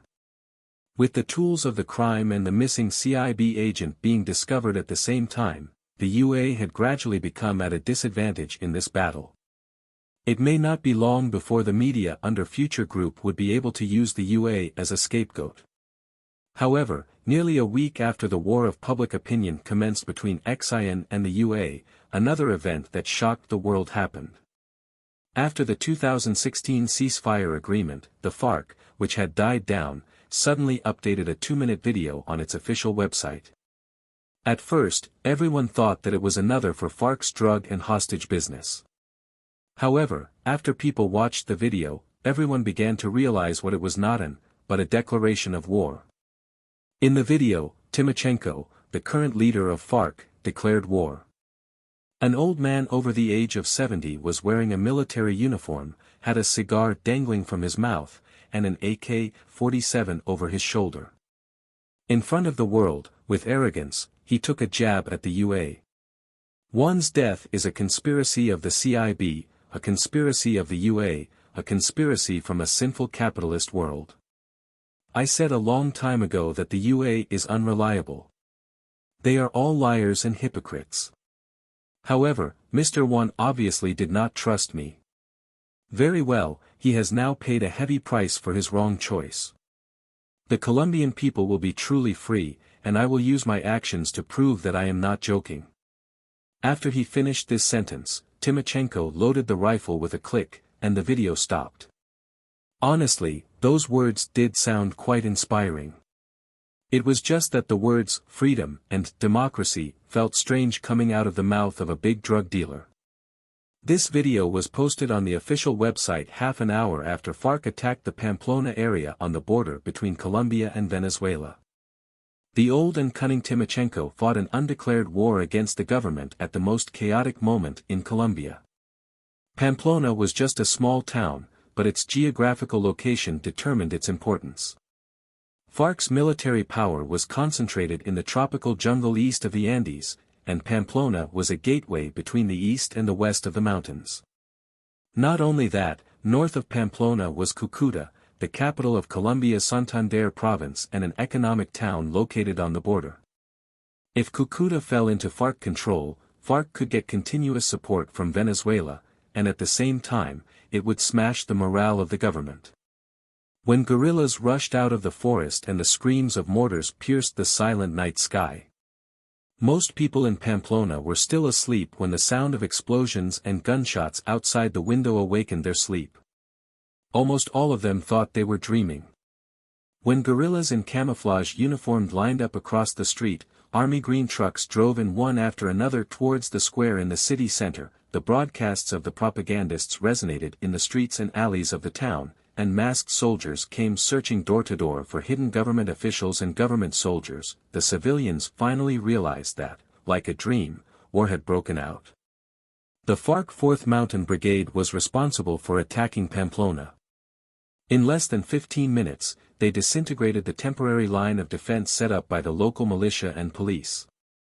They took complete control of the entire area from the town center to the suburbs.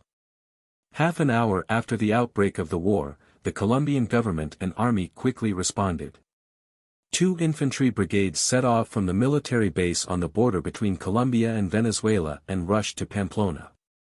At the same time, the UA troops stationed at the military base in Caramanga also sent a reconnaissance company to the FARC-controlled area.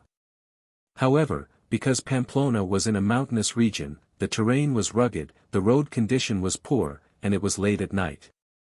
The Colombian army itself was not in its most optimal state, and there was no guaranteed win when fighting against a group of drug lords. It was already 4 hours later when the 2 airborne brigades of the government army arrived on the outskirts of Pamplona. 4 hours was enough for the rebels to do a lot. Temporary bunkers had been set up, FARC had hidden military supplies in residential houses, and had arranged machine gun firepower points along the buildings outside the town. Because the town's civilians had not yet evacuated, the government could not bombard the rebels in Pamplona. The UA planes just did 2 loops before they left. The two sides confronted each other in the suburbs for an hour, and it was not until nearly dawn that the senior army commanders surrounding Pamplona received the order to launch an attack on Pamplona and crush the rebels. However, after the armored vehicles of the government army drove into the town, the government forces realized that their nightmare had just begun. They were countless RPGs that greeted the armored vehicles. It seemed like the rockets did not cost any money. In order to win, these FARC rebels did not care about the consequences. They used all the weapons they could, including mortars and grenades that made the Colombian soldiers scramble. The tragic battle on the streets lasted for nearly 2 hours. After hundreds of casualties and several armored vehicles destroyed, the government soldiers had to withdraw from the town.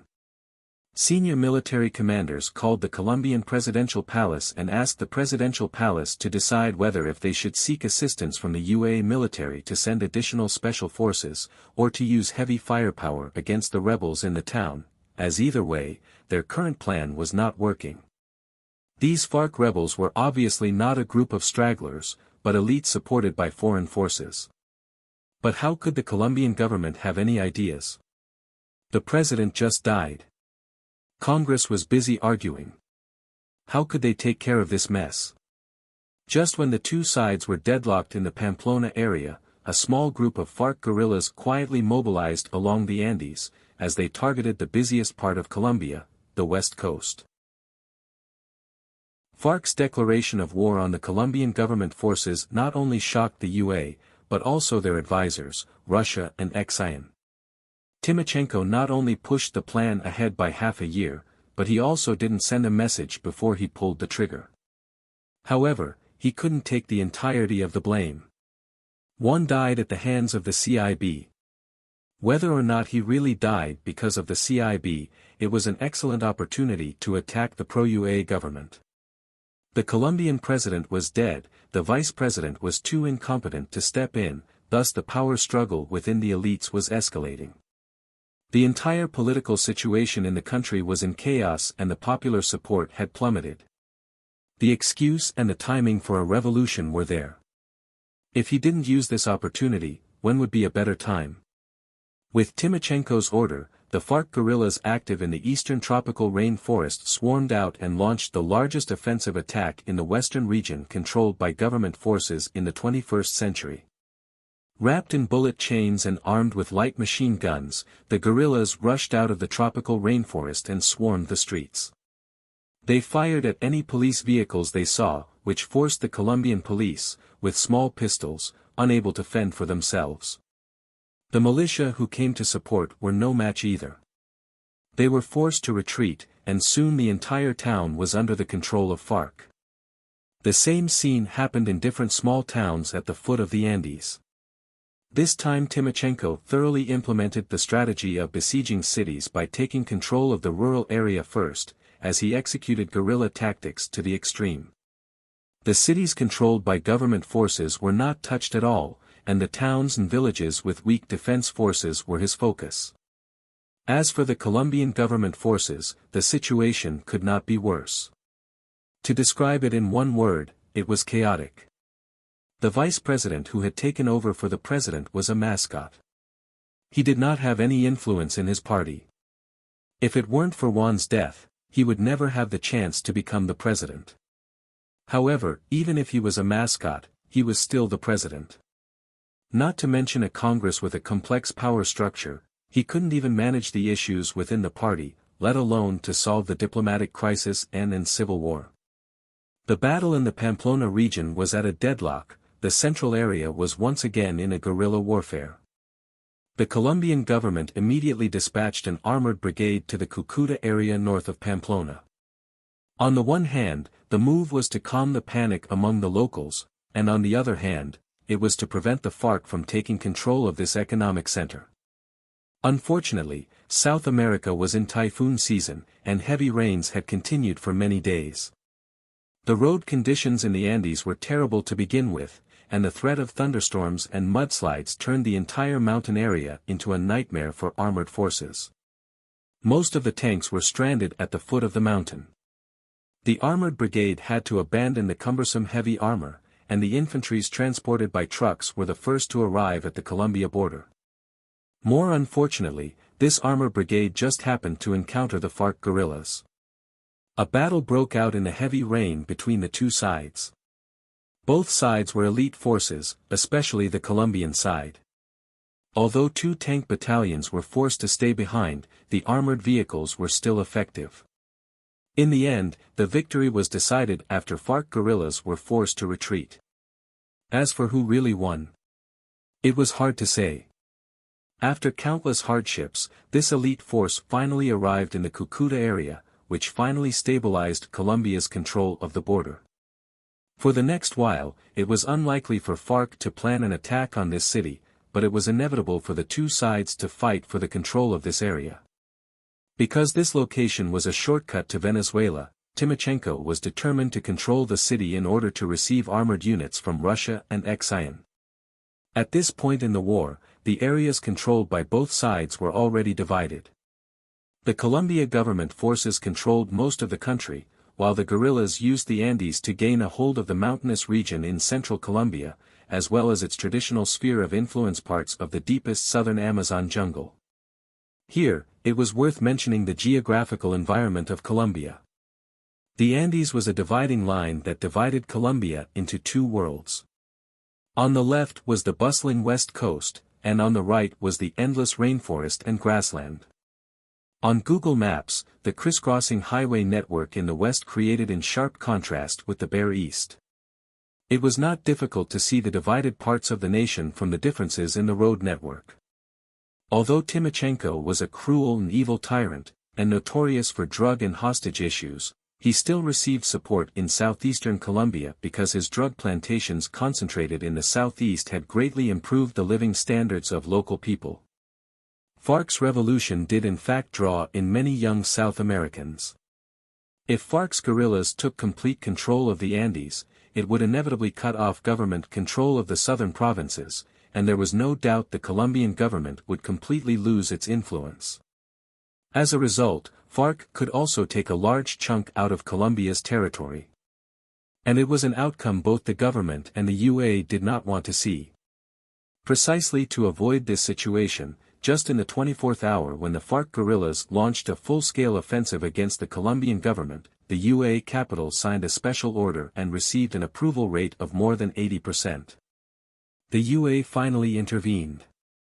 Inside the flagship's bridge, Hogg gazed into the South American continent on the horizon through the heavy downpour and rumbling waves. His eagle-like eyes seemed to narrow, and from his face, it was difficult to tell what he was thinking about. On a Ford-class aircraft carrier not far away, the crew was busy. A fully loaded F-35 slowly moved from the hangar onto the runway, and took off through the curtain of rain to the sky. Although its mission was only reconnaissance, if the situation required, it would not be stingy in pouring the flames of justice on the FARC. The UA invested heavily in order to save their backyard. The country not only dispatched the Ford-class aircraft carrier battle group that confronted Exile in the Western Pacific some time ago, but also dispatched a brigade of Marines and an integrated aviation squadron. Yes, not just aircraft carriers, but also ground forces. In a rare occurrence that the capital and the Congress reached a consensus on sending ground forces, after they received the authorization from the current Colombia president, former vice president, they sent ground troops to Colombia for reinforcement.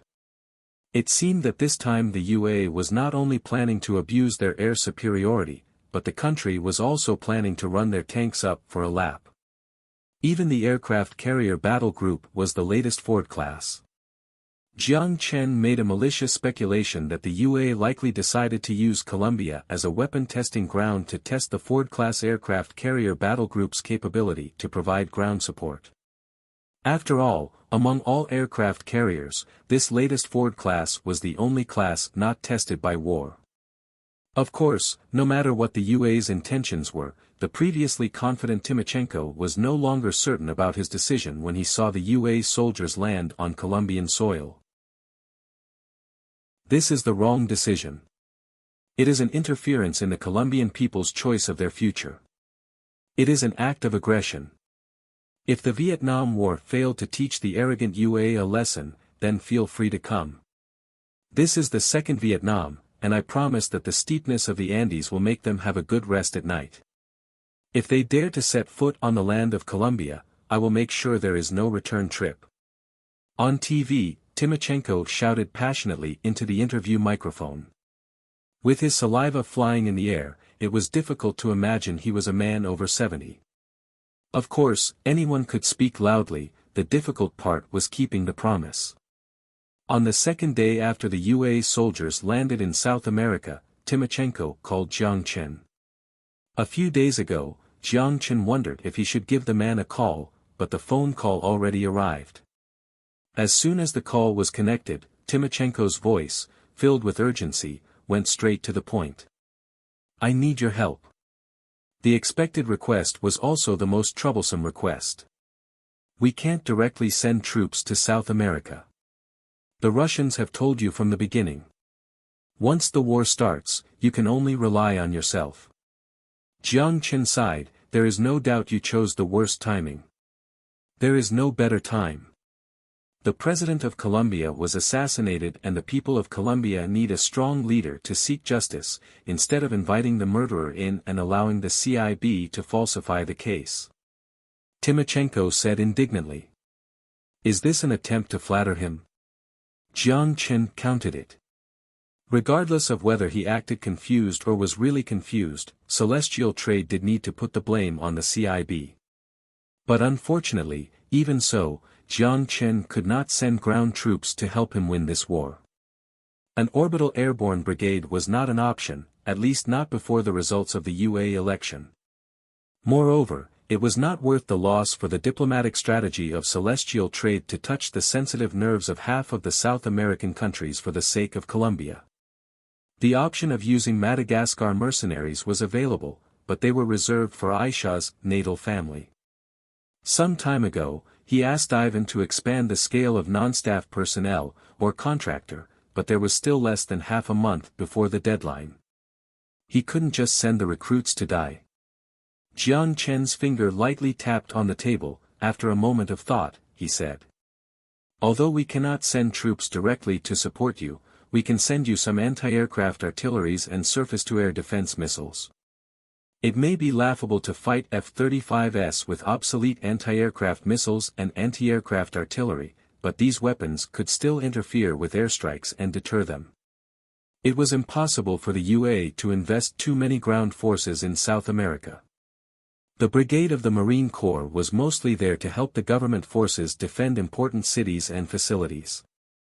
Airstrikes were inevitable, the primary strategy for the UA, and thus it was not difficult to imagine the difficulty of striking targets in mountains and rainforests. Timochenko's emotion was more stabilized after he heard Celestial Trade is willing to sell missiles, and he thanked Jiang Chen. Even the SAM missiles from the past era would be extremely helpful to FARC. Although it was useless against the UA, it was more than enough to bully the Colombian Air Force. It was the 21st century, but the propeller planes were still in service with the Colombian Air Force. Without the proxy between XIN and the UA, the war between the two would be child's play. Take the Cucuta area, then these anti-aircraft missiles can be transported across the border. You can't expect anti-aircraft missiles to be transported through the mountains like rifles. Your only choice is to control a road to Venezuela, Jiang Chen emphasized again. Timochenko gritted his teeth. I'll try my best. I don't want you to try. You must do it. Jiang Chen hung up the phone. After he leaned back on the chair to rest for a while, he sat up again and called the Colombian presidential palace. In the past week, his phone didn't stop ringing, and they were all long-distance calls. There were calls from North America, Russia, and even Hua, but most of them were from South America.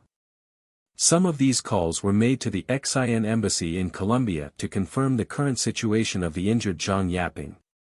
The other calls were to the Colombian Congress, the presidential palace, and even the police station.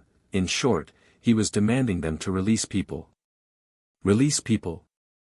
That's right. Release people. Just a week ago, after the tragedy in Bogotá, the police in Bogotá locked down the XIN embassy.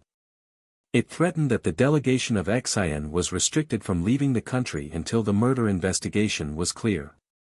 Travel restrictions? Are you kidding me?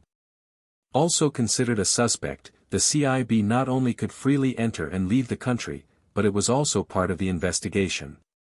The order was issued by the Colombian Congress, and the Bogotá police only acted on orders.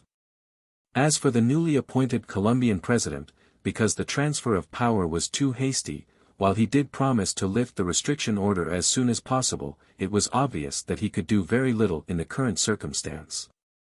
With Jiang Chen's increasingly harsh stance, he could only respond with, "We're working hard, and, I will consider," and even started to drag this situation on. "I will give you 72 hours. If you don't allow my delegation to be released within 72 hours, we will let you know the cost of angering us." After Jiang Chen hung up, he looked at Aisha, then immediately ordered, "I'll contact Ecuador to open the border, and immediately send ghost agents to pick up the people. They must withdraw all diplomatic personnel of XIN within the country in 24 hours. The 72-hour notice was only used to paralyze the Colombia government. From the excuses of that president, Jiang Chen did not expect his delegation to be released any time soon. What's more, the restriction was likely a work of the behind-the-scenes CIB. "You dare to restrict my people? How foolish." Aisha turned serious, then said softly, "If we encounter resistance, execute." He slammed on the table with force. After some thought, he tapped on the table, and then added, "Well, also, remember to put on the FARC armband, you understand what I mean. Anyway, since they were already in Celestial Trade's debt, it would cause no harm to just use their name for this. For the sake of anti-aircraft missiles and anti-aircraft artillery, they could also allow the FARC to bombard the suburbs of Bogotá for a few rounds to attract the attention of the government forces to complete the story. Do I need to go there in person?"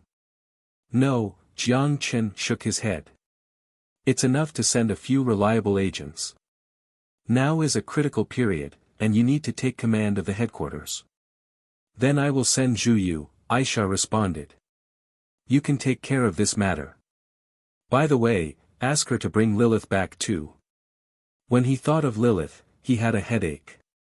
The little girl seemed to realize that she had gotten into trouble.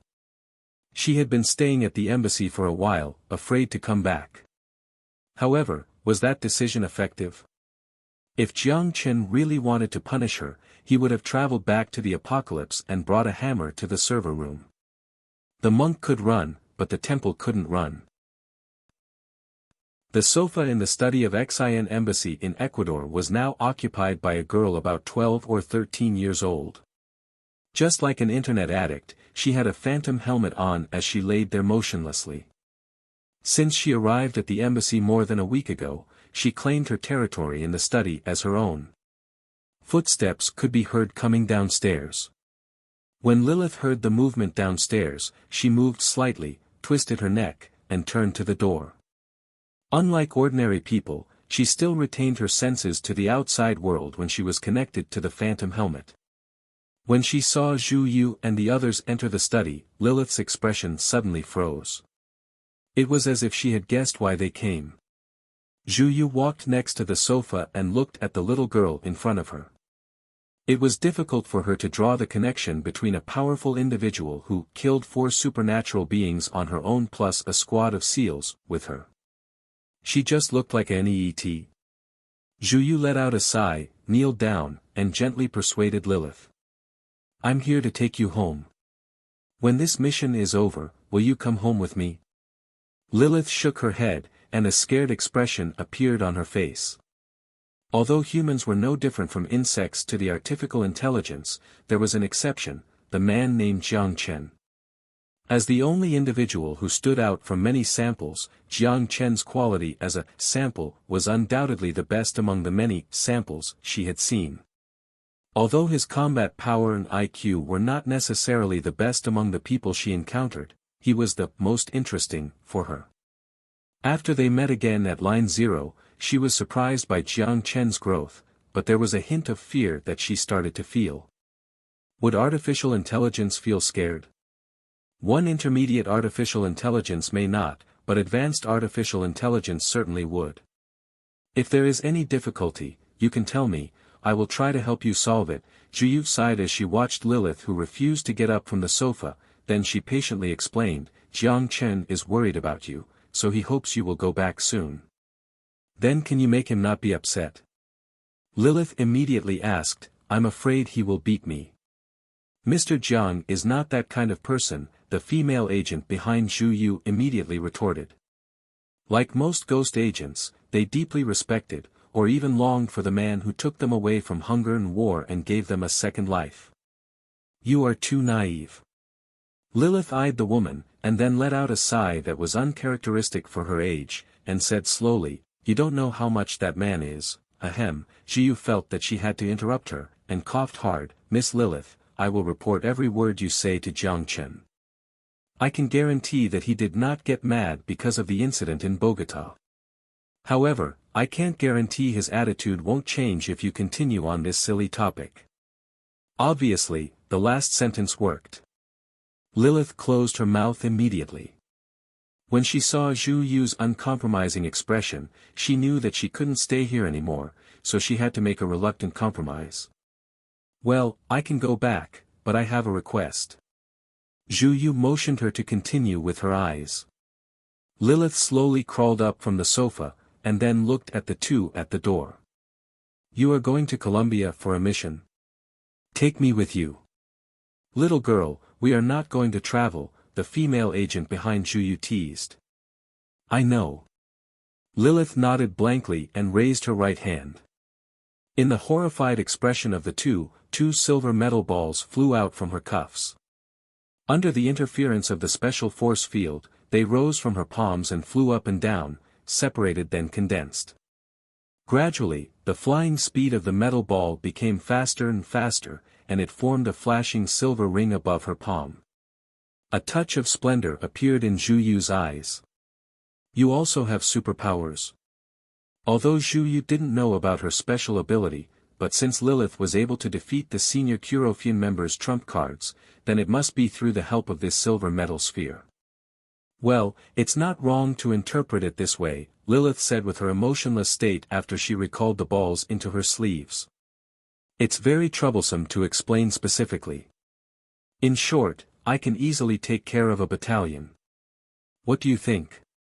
Advanced artificial intelligence and digitalized humans, all of which were considered the top secrets of celestial trade. Lilith of course would not disclose these secrets. As long as they believed her capability, the identity of someone possessing superpowers seemed more convenient. As for why she decided to follow Zhu Yu and the others on the mission, instead of waiting for them to come back to the embassy. Okay, Lilith was still a little worried that Jiang Chen is angry with her, so she thought it was an opportunity to make up for her mistake. Since she had nothing to do anyway. After Zhu Yu requested permissions from Jiang Chen, she finally agreed to Lilith's request. Just as the group set off from the embassy and took a vehicle to the border between Colombia and Ecuador, another major incident occurred on the front line of the Colombian government army and FARC. That morning, the FARC guerrillas deployed north of the Andes suddenly launched a fierce offensive attack against the Cucuta area. Hundreds of mortars bombarded the city of Cucuta, where government troops were stationed. The FARC, which previously abided by international law, completely disregarded humanitarianism and international conventions. Thousands of FARC soldiers, like evil wolves, pounced toward the government forces under the cover of shelling. Smoke filled every corner of the city, and the gunfire never stopped for a second from the moment it began. The FARC's attack lasted for an entire day. The attack that started at 5 o'clock in the morning did not subside until the next morning. In just one day, both sides left thousands of corpses. There was no way to obtain the number of civilians killed in this battle. FARC surrounded the Colombian government troops stationed near the airport. Under the frenzied attack that disregarded casualty figures, victory may only be a matter of time. However, Timoshenko was not pleased with the results of this battle. He ordered the officers responsible for besieging the city of Cucuta to fully control the Cucuta region and the border between Colombia and Venezuela within 12 hours. Obviously, the landing of UA soldiers in Colombia stung his sensitive nerves, otherwise, he would not order this irresponsible or even manic battle. In order to get those anti-aircraft missiles and anti-aircraft artilleries as soon as possible, he no longer cared about civilian casualties and his international image. If these anti-aircraft missiles were not deployed in the rainforests of the Andes as soon as possible, once the airstrikes began, it would be his real hell. Bucaramanga, less than 50 kilometers away from Pamplona region controlled by FARC, was already the front line of the firefight between government forces and FARC. Every day, stray bullets fell into the suburbs of Bucaramanga. It was not difficult to discern the severity of the conflict in this area based on the nervous expression of the locals. Just one day ago, the UA Marines who landed from the west coast arrived in Bucaramanga. In less than a day, a temporary military base was already taking its shape. The large and small barracks were neatly located within the wire fence, and soldiers in jungle camouflage with rifles patrolled the base. LAV-25 armored vehicles were parked in the garages of the military base with their cannon raised up, and the wedge-shaped armor was equipped with digital camouflage reactive armor. Not far away on the tarmac, there was an AH-1 Cobra gunship with countless air-to-surface rockets equipped. Based on the equipment, the combat effectiveness of this unit was far superior compared to the FARC guerrillas. In the afternoon, a Hercules transport plane landed at the airport of the Bucaramanga military base. Another group of heavily armed Marines trotted out from the cabin and gathered in the open space beside the runway. They waited for the review and instruction from their officers. Agent Davis stood beside the runway and glanced at his watch. He did not wait for long before a burly soldier and a suited old man came towards him. He cleared his throat, extended his right hand, and was just about to introduce himself. However, the soldier did not intend to shake hands with him, he even interrupted his speech and got to the point. "Did you find the missing helicopter?" "We found it, although it was already a wreckage." Davis's expression was a bit regretful. "In the border area between Colombia and Ecuador, we found the crashed helicopter. From the data on the black box, I don't care about the black box." Jonathan stared at David in the eyes, as he said one word at a time, "I just want to know where my people are now. There are bloodstains on the plane. If nothing is out of ordinary, they might have been killed in combat." Davis did not dare to look into Jonathan's eyes when he responded. He coughed and with a hint of grief in his tone, "I'm sorry." Jonathan stared at Davis for a long time. The corner of his mouth moved and then he tossed his green bag on his shoulder as he walked to the headquarters of the military base without looking back. Davis looked silently at the direction Jonathan went. He opened his mouth, but nothing came out. He could only shrug in the end to express his helplessness. The soldiers lost in the last mission were the elites of Team 5, and they were all trained by Colonel Jonathan himself. The old man who had not spoken before walked to Davis's side and sighed. "He has prejudices against the CIB, but he means no harm. I hope you can forgive him." "I understand his feelings," Davis said, "but I still don't understand." Based on the SEAL's last communication, they had successfully suppressed the target at the time. "Why, I'm also confused." The old man watched Jonathan leave. He narrowed his eyes as if he was in the middle of his thought. "The little girl in the center of the explosion has the ability to manipulate liquid metal. This is completely beyond our understanding of the word supernatural power. Supernatural powers had always been a research focus of the Department of Defense's Project Research Bureau. Especially after their existence was confirmed through the Curofune, the amount of funding poured onto this project was increasing every year. However, even with supernatural powers, it was impossible to defeat the SEAL combat team in an instant, right? Is it magic? Davis jokingly raised the question, which was not funny. I would rather believe that it is the dark technology of celestial trade. The old man shrugged. To be honest, I don't feel any bit of surprise regardless of what new things they bring out. The old man sniffed, then withdrew his gaze from Jonathan's back and looked at Davis. He said, the death of Agent Braddock is not important anymore, even the SEALs that suffered mysterious death. The situation we are facing is probably more severe than last year's confrontation in the Western Pacific. What do I need to do? Davis asked solemnly. This operation will involve squads of SEALs, led by Jonathan himself. You have worked in South America for many years, so you should be familiar with the situation here. I hope you and your assistant will serve as intelligence support and action planning.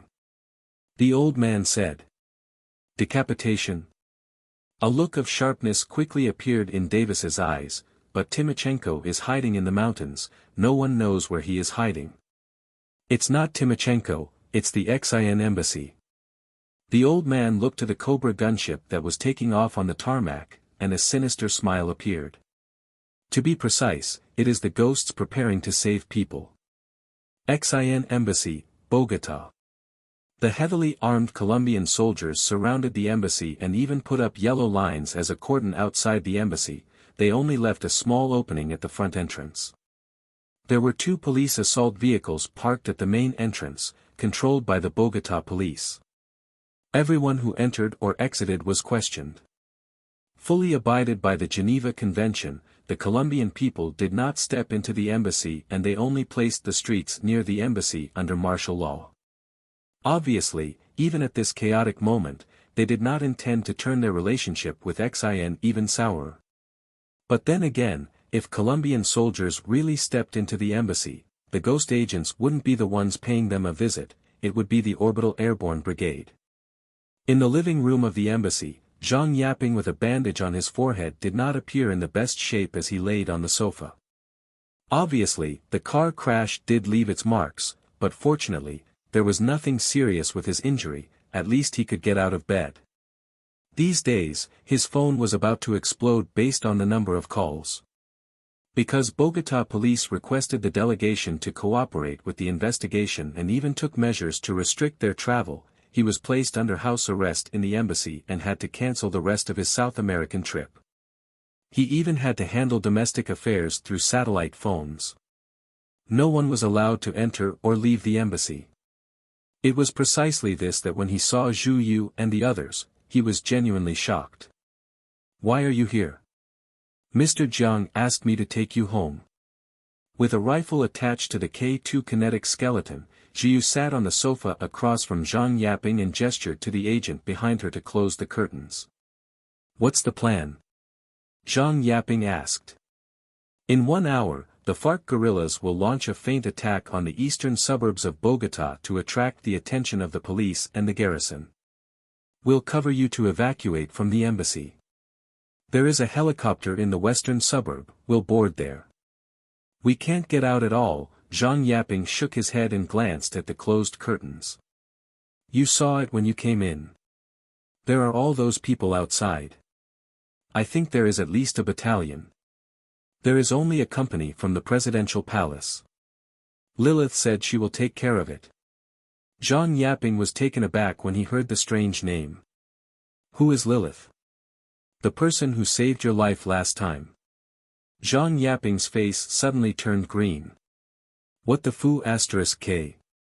You call that saving me? Can I choose not to leave? Zhang yapping smiled bitterly. It's good to stay here, at least it's not life-threatening. You can call Mr. Jiang, Zhu Yu shrugged, but my guess is his answer will probably be a no. Bogota. On the roof of an apartment building just 1 kilometer across from Embassy Street, 8 SEALs in urban camouflage were on standby. One of the snipers set up their sniper rifle, and another soldier opened his laptop and released the quadcopter drone from his backpack. Do you think they will show up? With the crosshair pointed at the XIN embassy, the man wearing a beret moved his finger slightly and said with a grin. Outside the wall of the XIN embassy in Colombia, Colombian soldiers with live ammunition had completely surrounded the entire building. Not even a fly would be able to get in. However, everyone there knew that this level of security was sufficient to stop the living, but it could not stop the invisible ghosts. Even so, it was not easy to save people from the watch of an entire company unit. Although the combat effectiveness of the Colombian government army was weak, the soldiers stationed at the embassy street belonged to the company serving the president. While their uniform appeared no different, they were the elites from the army. They were not comparable to the SEALs, but by the third world country standard, they were top-notch. They will definitely show up, Jonathan said emotionlessly as he tuned the 416 Hong Kong dollars in his hands. Forbearance is not their style or that of their boss. As a derivative of the carbine M4, the 416 Hong Kong dollars was undoubtedly much better than its older predecessor. The new version not only solved the problem that the gunpowder gas was easily transmitted to the gun, but it could also shoot underwater. In addition, cutting-edge individual equipment such as a heartbeat detector, infrared thermal imaging, nanoceramic body armor, and special armor-piercing rounds armed these SEALs from teeth to toe. Even the Advanced Project Research Bureau of the Department of Defense designed a piece of specialized equipment against ghost agents. Although it was still in the experimental stage, it was part of their toolkit. The UA invested heavily in this operation. XIN delegation that absconded in fear of crime was caught by the SEAL team, and celestial trade agents were killed on the spot. When Jonathan thought about the headlines tomorrow, he got even more excited. From the very beginning, the CIB put pressure on the Colombian government to restrict the movement of the XIN delegation as it was all part of a ploy on celestial trade. When the man on the roof saw that a window curtain was closed in a room of the XIN embassy, his eyes narrowed and he adjusted the scope closer. Then, he pointed the crosshair directly at the entrance of the embassy, but at this moment, an unexpected event suddenly happened. The air instantly became much colder, and a white mist gradually condensed in the air, and soon surrounded the entire city. The thick white mist covered everyone's vision with a layer of silk, and the man's visibility quickly dropped below 10 meters. *T. The sniper cursed as he got up from the ground and put away the mounted sniper rifle. The sniper rifle clearly lost its purpose in this weather condition. I've checked the weather forecast. It should be sunny today, the SEAL who had been on his laptop said, then closed the laptop and put it in his backpack. If the weather forecast is not wrong, then something is clearly wrong. Weather weapon? Maybe, maybe not. Jonathan's eyes narrowed as he listened to the discussion of his comrades. He looked up, sensed the coolness at the tip of his nose, and inexplicable anxiety seemed to appear in his mind. Intuition told him that this fog was not a coincidence. Before he could hesitate, he touched his tactical helmet and ordered. Attention! Immediately enter combat position. Operation commences. And at this moment, there was a loud explosion from the suburbs. The flickering firelight and giant black smoke cone were visible even through the heavy fog. As if the city had noticed the abnormal situation outside the city, the alarms and sirens went wild on the streets. Vehicles and pedestrians rushed to the western part of the city. In front of the imminent threat of war, the traffic lights and traffic rules lost their effect, and the entire city turned into chaos. Jonathan was right, this fog was not a coincidence. Just 10 minutes ago, the Seagull class arrived above South America and launched hundreds of dry ice rockets at the capital of Colombia. After these dry ice rockets detonated under the clouds, the scattered dry ice quickly covered the entire province of Cundinamarca. Not only did the sunny day turn into dense fog, it even dropped the temperature of the entire area by 5 to 10 degrees. It was hard to estimate how long the fog could last, but it was sufficient to cover the XIN delegation's evacuation. As soon as the fog appeared, Lilith began to move. The silver metal projectile was transformed into a frantic storm under the action of the electromagnetic force field, and more than 10 lives were harvested in an instant. The Colombian soldiers immediately raised their rifles and started to react to the shocking event that unfolded in front of their eyes. However, as they were ready to fire back, Lilith had already moved to the next position under the cover of the fog and unleashed silver bullets from her fingertips. *T. I'm shot. He's over there. Fire. Fire. Ah. There were screams and howls everywhere. Blood started to bloom in the misty street. The machine guns on top of the armored vehicle started to spew out bullets without the ability to consider friendly fire anymore. However, it was silenced after a flash of silver light quickly disappeared. With the commotion caused by Lilith, ghost agents blasted the walls of the embassy and took the XIN delegation out of the Colombian government soldiers' siege. This is the XIN embassy. We are under attack. Requesting backup. Damn it. There is no signal. An officer in another armored vehicle smashed the radio onto the ground as his eyes turned crimson from anger. Obviously, XIN detonated an EMP weapon and all unprotected electronic equipment was burned. With communication paralyzed, they had no chance to even resist the enemies that they couldn't even spot, let alone fight back. While gunshots continued to be fired, but only friendly soldiers collapsed. He could only pray that the gunshots could attract the attention of the local garrison and the police, and reinforcements could arrive earlier. However, his prayer was destined to be futile. Just as Lilith started, FARC responded to Jiang Chen's request and mobilized guerrillas lurking in Cundinamarca. In just 5 minutes, hundreds of mortar shells started to pour into the suburbs of Bogotá. Although these shells did not fall on the heads of the Colombian military and police, they caused considerable panic in Bogotá. With half of the city traffic in a paralyzed city, and the city's military and police on high alert, all the attention had been drawn to the outskirt of the city. How could they notice the noise on Embassy Street? Zhu Yu and 3 other ghosts shot 2 soldiers that blocked their retreat. Zhang Yaping and 4 key members were moved outside and rushed into the parking lot of a shopping mall. 4 modified black cars waited at the entrance of the parking lot. They quickly got into the cars, and soon the 4 cars drove out of the parking lot and separated into 4 paths toward the western suburbs. Zhu Yu fastened her seatbelt, put away her rifle, and pressed on her headset. We have left Embassy Street, heading to the boarding point immediately. Roger. With 1 silver bullet penetrating a soldier aiming at her, Lilith, who was wearing a mask, recalled the silver droplets scattered on the ground. She ignored the bullets that were firing at her and quickly ran into the alley covered by fog. The remaining soldiers' eyes were fixated on the alley entrance, their minds debated furiously, but in the end, they did not choose to chase after. There was only one life, everyone was born to parents. They would not frown for 1 second if they fought against rebels, but against a monster that could kill them with 1 finger. The fact that they could stand there and not run away meant that they were already worthy of their military uniform.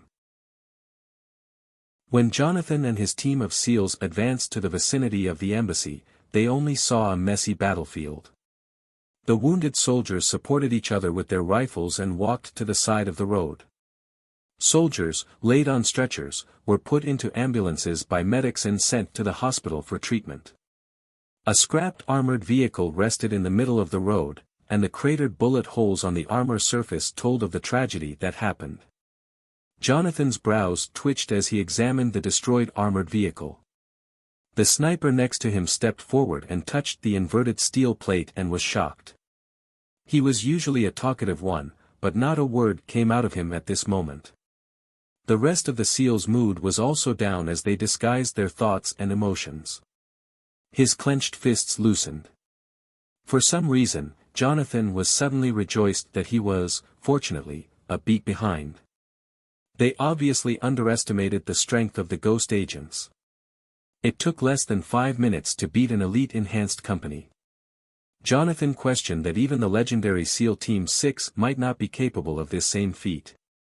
The delegation has successfully boarded and is moving towards the Ecuador border. I shall look to Jiang Chen after she had just hung up the phone. Following your request, we left pieces of evidence leading to FARC.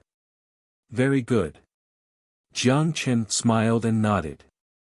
Prepare 5,000 rifles and 200 boxes of ammunition to be sent to the space elevator. I will arrange 2 Stingray C-1s to pass over South America to parachute these weapons to the FARC-occupied area through the orbit. Why use Stingrays? If it's just light weapons, we can transport them across the border, Aisha questioned. Because I want them to see. Jiang Chen's finger tapped on the armrest of the sofa and he smiled. On the one hand, it was to make the plot as realistic as possible, to fake the entire rescue operation as FARC's action, and XIN was just the employer.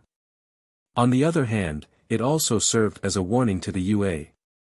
If the situation in Colombia continued to escalate, Celestial Trade reserved the option of using space weapons to resolve disputes. While the two spoke, another piece of good news came from Colombia. Timochenko successfully took control of the city of Cucuta on the border between Colombia and Venezuela with the 6th Mountain Brigade. Now, he had successfully took grasp of the road leading to the Venezuelan border. After Jiang Chen learned of this good news, he immediately called Ivan and asked him to prepare the shipment at Celestial Trade's Venezuelan office. The next day, 40 SAM-3 anti-aircraft missiles and missile launchers set off from the Venezuelan warehouse and quickly arrived in Timochenko's hands. Full of joy, the dictator even gave a call to express his gratitude for the generous assistance. One party was happy, the other one was sad. In contrast, the UA was not in the best mood. The XIN delegation slipped away under their noses. The company stationed at the Colombian presidential palace who was responsible for peacekeeping outside the embassy was completely crippled. If it were not for the SEALs that showed up and prevented any casualties, this operation could be described as a complete fiasco. Shame. Originally, the plan was to use ghost agents and fleeing XIN delegation as scapegoats for the death of the Colombian president, as well as obtain a few invisibility cloaks back to the Advanced Projects Agency for research. After Mr. Henry, the director of the CIB, learned that the mission failed, he almost suffered from internal injuries due to his anger. With the office door closed, he scolded all the responsible subordinates to finally alleviate his rage. However, the anger that was finally quelled was ignited again because of a piece of information from the front line. Just an hour ago, 2 F-35s took off from the Ford-class aircraft carrier. The original plan was to launch an airstrike in the Pamplona area. However, when they reached the target airspace, the airstrike plan had to be cancelled. FARC was equipped with anti-aircraft missiles. Although SAM was not enough to threaten the 5th-generation fighter, when the fighter was locked by radar, it was impossible to carry out ground strikes. After the F-35s returned, Hogg, the captain of the carrier battle group, immediately phoned the relevant person in charge of the CIB and asked them why they did not provide such a critical piece of intelligence. Find out for me. Where did these missiles come from, and how were they transported into the hands of the rebels? Henry banged his fist on the table as he furiously roared at his subordinates. They were all silent while they looked at each other in fear. In their memory, the boss never seemed to get angry, and had always been a polite gentleman. However, now, his appearance was nowhere close to that of a gentleman, he was more like an angry lion. Obviously, the continuous frustrations from the same place made him lose his rationality. No need to check, the missile is SAM-3. It entered Colombia through the Venezuelan border through the FARC-controlled Cucuta. As for who sold it to them, who else? Baird glanced at his colleagues who did not dare to make a sound as he bit the bullet and responded. Apart from Celestial Trade, who else would dare to risk angering the UA and sell missiles to FARC? Who else had the motive to support the FARC revolution? However, even if he knew this, Henry had no alternative. In addition to options other than war, the most effective solution was economic sanctions. However, celestial trade's profitable sectors were the space elevator and the global power grid. Sanctions to the former would cause more damage to companies in the UA, while the latter did not even expand to North America at all. Sanctions against Future Group. The Ministry of Commerce certainly tried this before. What happened? The politicians in the capital almost couldn't get to work because of the protesters. It may be more difficult for their people to quit the high-tech products of future technology than for them to quit weed and alcohol. Henry was frustrated, but there was nothing he could do. And the same sentiment was shared by almost all of capital's politicians at this moment. Hill pinched her sore eyebrows to ease a headache as she read the report written by Hogg. The wrinkles at the corner of her eyes seemed to increase. Celestial Trade is plotting South America. In front of the president's desk, Carey asserted, "We cannot lose Colombia, otherwise no one can stop their tentacles from reaching our back garden." Politics in the UA was so strange. Political opponents who were still attacking each other in the media 1 second before may appear in the same trench the next second. For example, Carey, who had just lost the preliminary election, was making suggestions to Hill on the South American issue. While it was partially due to the fact that the cabinet lacked talent, it was also a show of mutual compromise. Anyone can see their intentions, but the question is, what should we do? Hill said with a headache. The crux of the problem is the outcome of this war, Carey said solemnly. As long as the Colombian government forces defeat the FARC rebels through military means, everything else is easy. You mean? Phil frowned. We have to give a hand to our little friend, Carey said. We have sent an aircraft carrier battle group and a ground force there. This is the limit that Congress is willing to accept, and it is also the limit of our budget. Hill shook her head.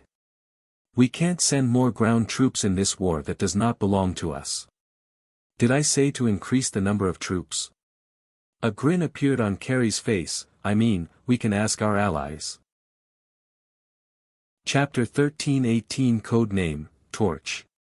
We have emphasized countless times that the incident in the Cucuta region is unacceptable and unforgivable.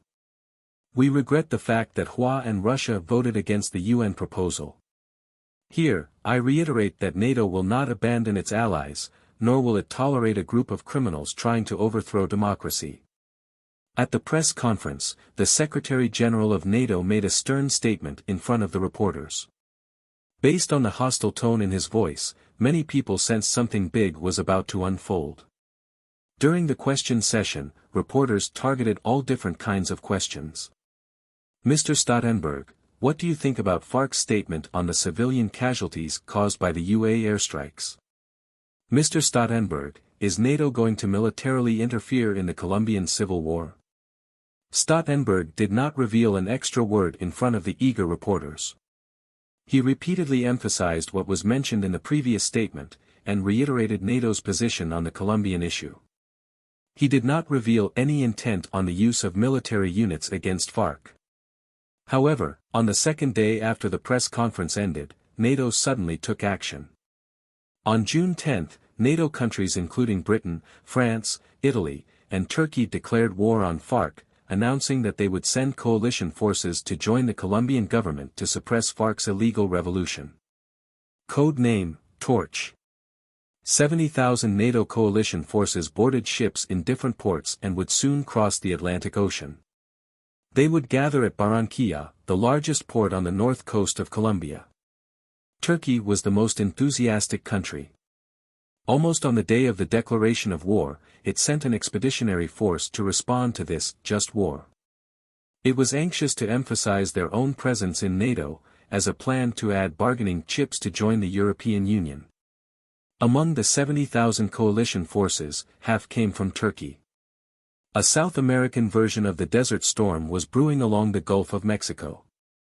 With multiple countries participating in the coalition forces, the scale of the war seemed to have tilted towards the Colombian government. It was difficult to say what the final outcome is.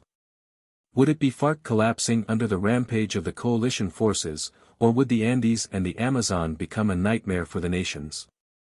The situation in Colombia seemed to be heading out of control from the very beginning. The UA's decision to pull NATO into this war completely surprised Jiang Chen. He was also conflicted. Should he also join the fray? It was a question worth debating over. On the day when NATO announced its intervention in the Civil War, the ill-fated XIN delegation ended its South American trip ahead of schedule, and the plane safely landed at Coro Airport. Because of Zhang Yaping's forehead injury, the presidential palace did not invite any media and ended the visit in a very low-key manner. In the VIP passage of the airport, Jiang Chen gave Zhang Yaping a hug and patted him on the shoulder, as he comforted him. "Sorry, I was too negligent this time. This is not your fault. Who would have thought that something so mysterious would happen?" It took Zhang Yaping a while to search for a suitable word, and he shook his head with a wry smile. For ordinary people, supernatural powers were indeed very mysterious. Even in the 22nd century, the scientific community had only limited knowledge about Klein particles.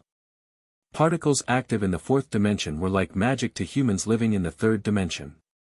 Even Lin Lin, who was quite knowledgeable in related fields, could not sum up a suitable theorem to define the particles like ghosts. How did Harmony's colonization ship, which was the Black Ship, in the Curofune, train so many cultists with supernatural powers remained a mystery.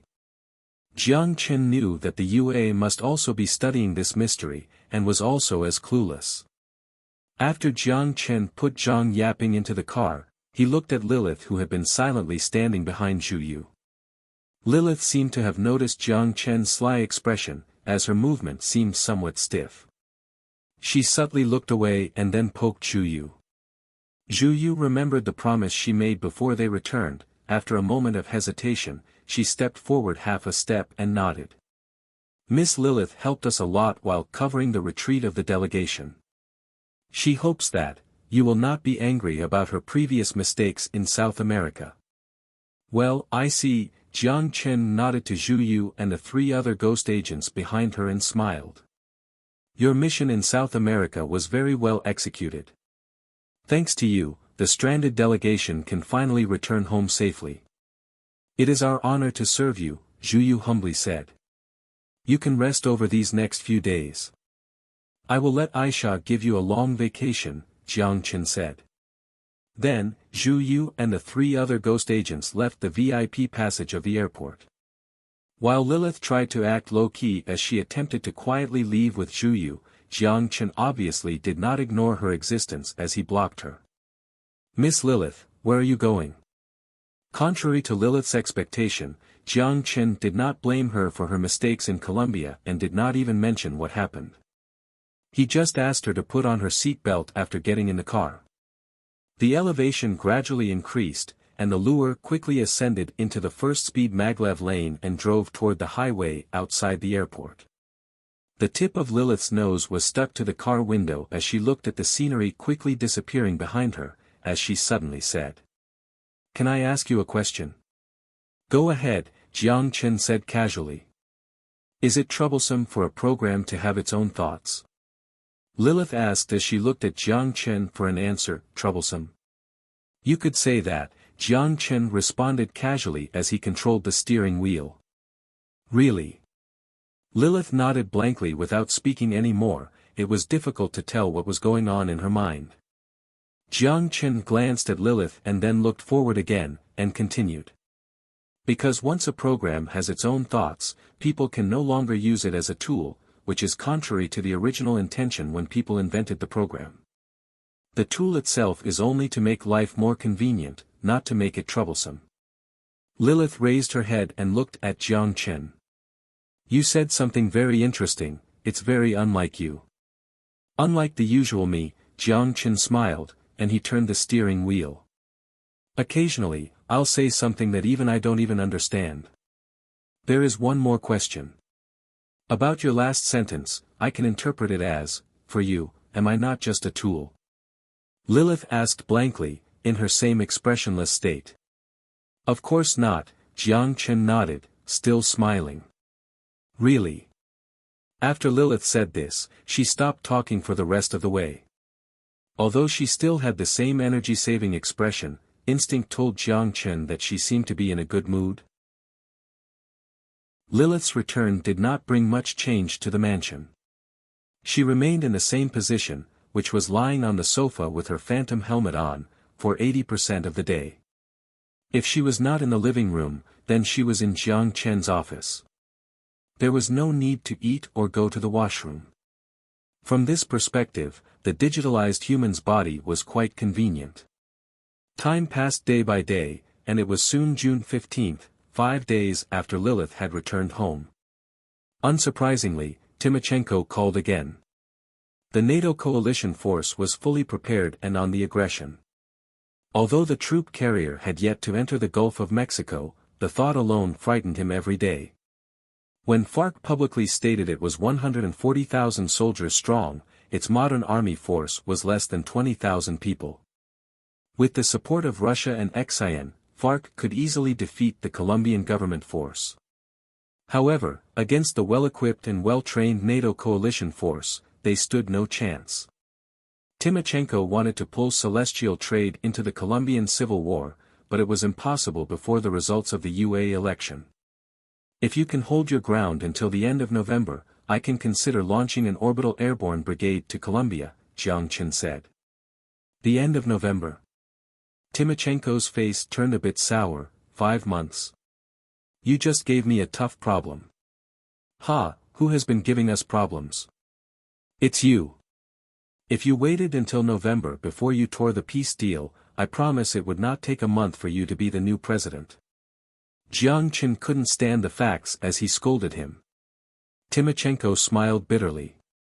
When the SEAL Team 5 went to South America and Abel Torres tragically died on the street, he thought the CIB had learned of his plot, and hurriedly seized the opportunity when the Colombian president was assassinated. However, who would have thought that from the beginning these two things were not connected at all? The SEALs went to South America for a missing agent, and Torres died because he provoked celestial trade.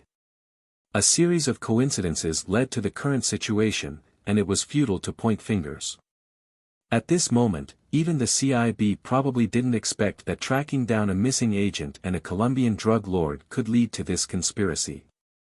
My friend, it doesn't make sense to discuss whose issue it is now, Timochenko said with a cheeky sophistry. I admit that in some places I may be a little ill-conceived. I promise that I will discuss with you in the future, but what should I do now? Turn offensive to defensive. I'll transport you another batch of arms. You should try to arm as many soldiers as soon as possible, Jiang Chen tapped on the desk as he continued. If you can't hold the city, just give it up, withdraw to the Andes, and carry out guerrilla warfare to the end. Even if NATO tanks are powerful, they can't fly, right? Don't tell me you can't beat NATO using guerrilla warfare. After Jiang Chen slammed down the phone, he leaned back onto the chair, looked up to the ceiling, and let out a long sigh. Is there something troubling you? Lilith, who was lying on the sofa, proactively asked him for the first time. Somewhat. Can I help? Of course not. Jiang Chen smiled and shook his head. How are you so certain? Lilith asked blankly. Based on the existing intelligence and the analysis of the content of your previous conversation, the one thing that can annoy you so much is probably the NATO coalition force. Am I right? Jiang Chen raised his eyebrows, sat up from the chair, and looked at Lilith with intrigue. Yes, what do you think? Since the UA has already mobilized its allies to participate in the war, why don't you also ask your allies? Lilith asked. Russia's position is similar to ours. Sending weapons to FARC for us is their limit. It is impossible for them to send soldiers to the other side of the earth to fight for someone else's interests. Jiang Chen shook his head. As for Hua, based on their neutral position, it was even more improbable for them to join this mess. Are your allies only Russia and Hua? Lilith asked rhetorically. Jiang Chen was taken aback for a moment. He first frowned and then suddenly hit his head. Right. If she didn't mention it, I would have forgotten I still have so many little brothers. Without hesitation, Jiang Chen immediately called Santos. Since MLL Island became independent from Country F, the dictator's life had been incredible, not inferior to the leader in North Korea. With over 800,000 army troops, millions of reserves, countless guns, ammunition, tanks, and artilleries, the majority of his weapons were aid from celestial trade in the form of loans in the Moro Country F war. These pieces of equipment, just like Moro soldiers, were collecting dust in the barracks. When Santos heard that Jiang Chen planned to hire his army at an appropriate price, General Santos immediately agreed. But when he heard that the destination was in South America and the opponent was the NATO coalition force, the dictator started to hesitate. The opponent is the NATO coalition. His hand trembled as he tried to hold the phone. Then, Santos started to sweat. I just want to help, but I can't beat them. Why not? Would I let you lose while fighting with my equipment? Plus, the tropical rainforest environment in Colombia is exactly the same as your island. Guerrilla warfare is also your specialty. It's not like I'm making you go into direct battle with NATO's armored division. If NATO brings the aircraft carrier to my door, Santos hesitated. NATO won't do that. South Asia is our home ground. If they dare to extend the war to the Western Pacific, I promise it'll be a one-way trip. Jiang Chen said without hesitation. Santos nodded. Well then, I'll just do as you said. With Jiang Chen's assurance, he was completely relieved. It meant no matter how much trouble he caused, the fire won't burn him. Consuming excess weapon inventory, using NATO to gain prestige, this decision seemed to be a good choice. What's more, he could earn some foreign exchange from celestial trade. After he hung up the phone, Santos even started debating what he should say to the reporters to reflect the righteousness of the Moro army and to highlight his impeccable leadership qualities. With Moro to make the water even cloudier, FARC was saved. However, Jiang Chen, who just gained a brand new strategy, was not satisfied. Santos alone was not enough, he must drag someone else into the water. After he debated for a while, an idea appeared and he immediately called. Since South America was already in a mess ahead of schedule, then let's turn the global situation even messier. Especially Turkey, which made up half of the coalition forces. Jiang Chen didn't think that with a fire on its doorstep, Turkey would still be willing to cause chaos elsewhere. It was time for Syria. As soon as the phone was connected, Yarif's hearty laugh echoed in his ear. My old friend, you finally remembered me. It's been busy these days. Jiang Chen laughed along. I can feel it, Yarif nodded, I have been paying attention to Colombia recently. With all due respect, you don't seem to be in an optimistic position. It depends on how you define the word optimistic, Jiang Chen said. Since you are keeping an eye on it, you might as well wait 2 days to see what will happen next. Really? I knew you'd still have some cards hidden up your sleeves. Yarif laughed. Jiang Chen smiled, and then said, you'll see in the news. For now, let's talk about business. The plan has been pushed ahead. Yarif had already sensed the purpose of the call. Yes, Jiang Chen nodded and leaned back in his chair. We're ready. 10,000 mercenaries have been assembled in the port of Madagascar and they are ready to set off for the Red Sea. Are you sure this is the right time? Yarif asked. There is no better time than now. If we wait till the end of the year, the variables would be more uncertain, Jiang Chen said. NATO's eyes were completely focused on South America. At this moment, even if a big shift happened in Syria, it was unlikely for the UA to create a second battlefield in the Middle East. The only possible risk was that intervening in Syria could potentially offset the regional balance in the area. However, based on the consideration that celestial trade did not plan to be heavily involved, even if the balance was tipped, Jiang Chen would not be the one having a headache. Yarif rubbed his beard and after a moment of thought, he said. You can register a shell company in Madagascar. I will use my import and export company to sign a fruit import agreement with your shell company. 5 large cargo ships will depart from Jeddah to the port of Madagascar. Just let your people board my cargo ships with fruit at that time. The UAE has been patrolling the Gulf of Aden, but they usually don't touch the ships of the Saudi royal family. It's just that your people have to squeeze into the containers. No problem, that is nothing to them, Jiang Chen said softly. I'll get someone to look after the shell company today, and it can be done by tomorrow afternoon. Get your ships to set off as soon as possible. This is not something that can be rushed, Yarif said, then shook his head. It takes about 3 working days to complete the necessary processes. If we can follow the formal procedures, we should try to follow the formal procedures. You don't want to be targeted by the CIB. Then you decide the time, Jiang Chen said. Yarif thought for a moment, then said. July 1st. It is more fitting for it to be at the start of the month. Great. Jiang Chen laughed. Well, I wish you all the best in your plan. Yarif also laughed along and said in a relaxed tone, I'm still waiting for you to fulfill your promise and transform my country into an oasis.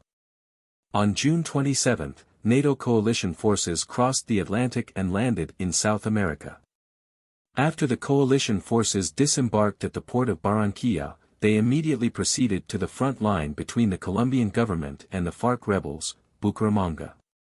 About half a month ago, the UAE Marine Corps had already established a temporary military base and airport runway here. At this moment it was used to house the coalition forces. In less than a week, the UAE had mobilized many of its allies to participate in the war, and the total force now exceeded 90,000. Even South Korea sent dozens of people to participate in the fun as a response to the UAE's call. And while NATO was busy rallying to Colombia, Jiang Chen was also busy. Moro's soldiers had quietly set off, in batches, to the New Moon Island military base. A total of 200,000 soldiers were divided into 2 groups on New Moon Island. A small number of people took off in a large military transport plane directly to the FARC-controlled Cucuta airport, while most of the remaining soldiers boarded a transport ship to Venezuela under the escort of the Celestial Trade Navy. Santos commanded a total of 800,000 troops, and he dispatched a quarter of his country's army at once, which demonstrated his willingness. Of course, Jiang Chen didn't treat him poorly either. Not only the military expenses for this expedition were borne by Celestial Trade, but Celestial Trade also gave Moro 2 billion XND in compensation, based on the headcount, which was equivalent to $10,000 for each soldier. This may be a drop in the bucket for Celestial Trade, but it was undoubtedly a huge sum of money for Moro, which was in desperate need of foreign exchange. The tit-for-tat confrontation between the UAE and XIN on the South American issue pushed the global political situation on a knife's edge. With a little carelessness, the 2 powerful giants may end up in a conflict. If one of the sides failed to remain rational, it could potentially trigger a worldwide disaster. However, almost all international commentators in the world shared a pessimism about future prospects. The reason was very simple, because Celestial Trade's leader did not behave like a politician at all. He did not possess the rationality, compromise, and forbearing qualities that a politician should possess, and all his actions never considered any political significance, because he was not a politician himself, and his country's Congress and the President did not have any constraint on his power. His first response to the XIN delegation's movement restriction was not through diplomatic channels, but to directly deploy special forces.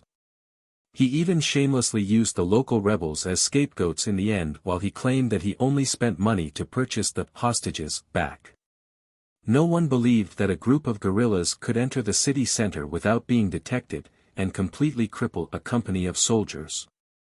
However, FARC was happy to be the scapegoat without feeling shameless at all.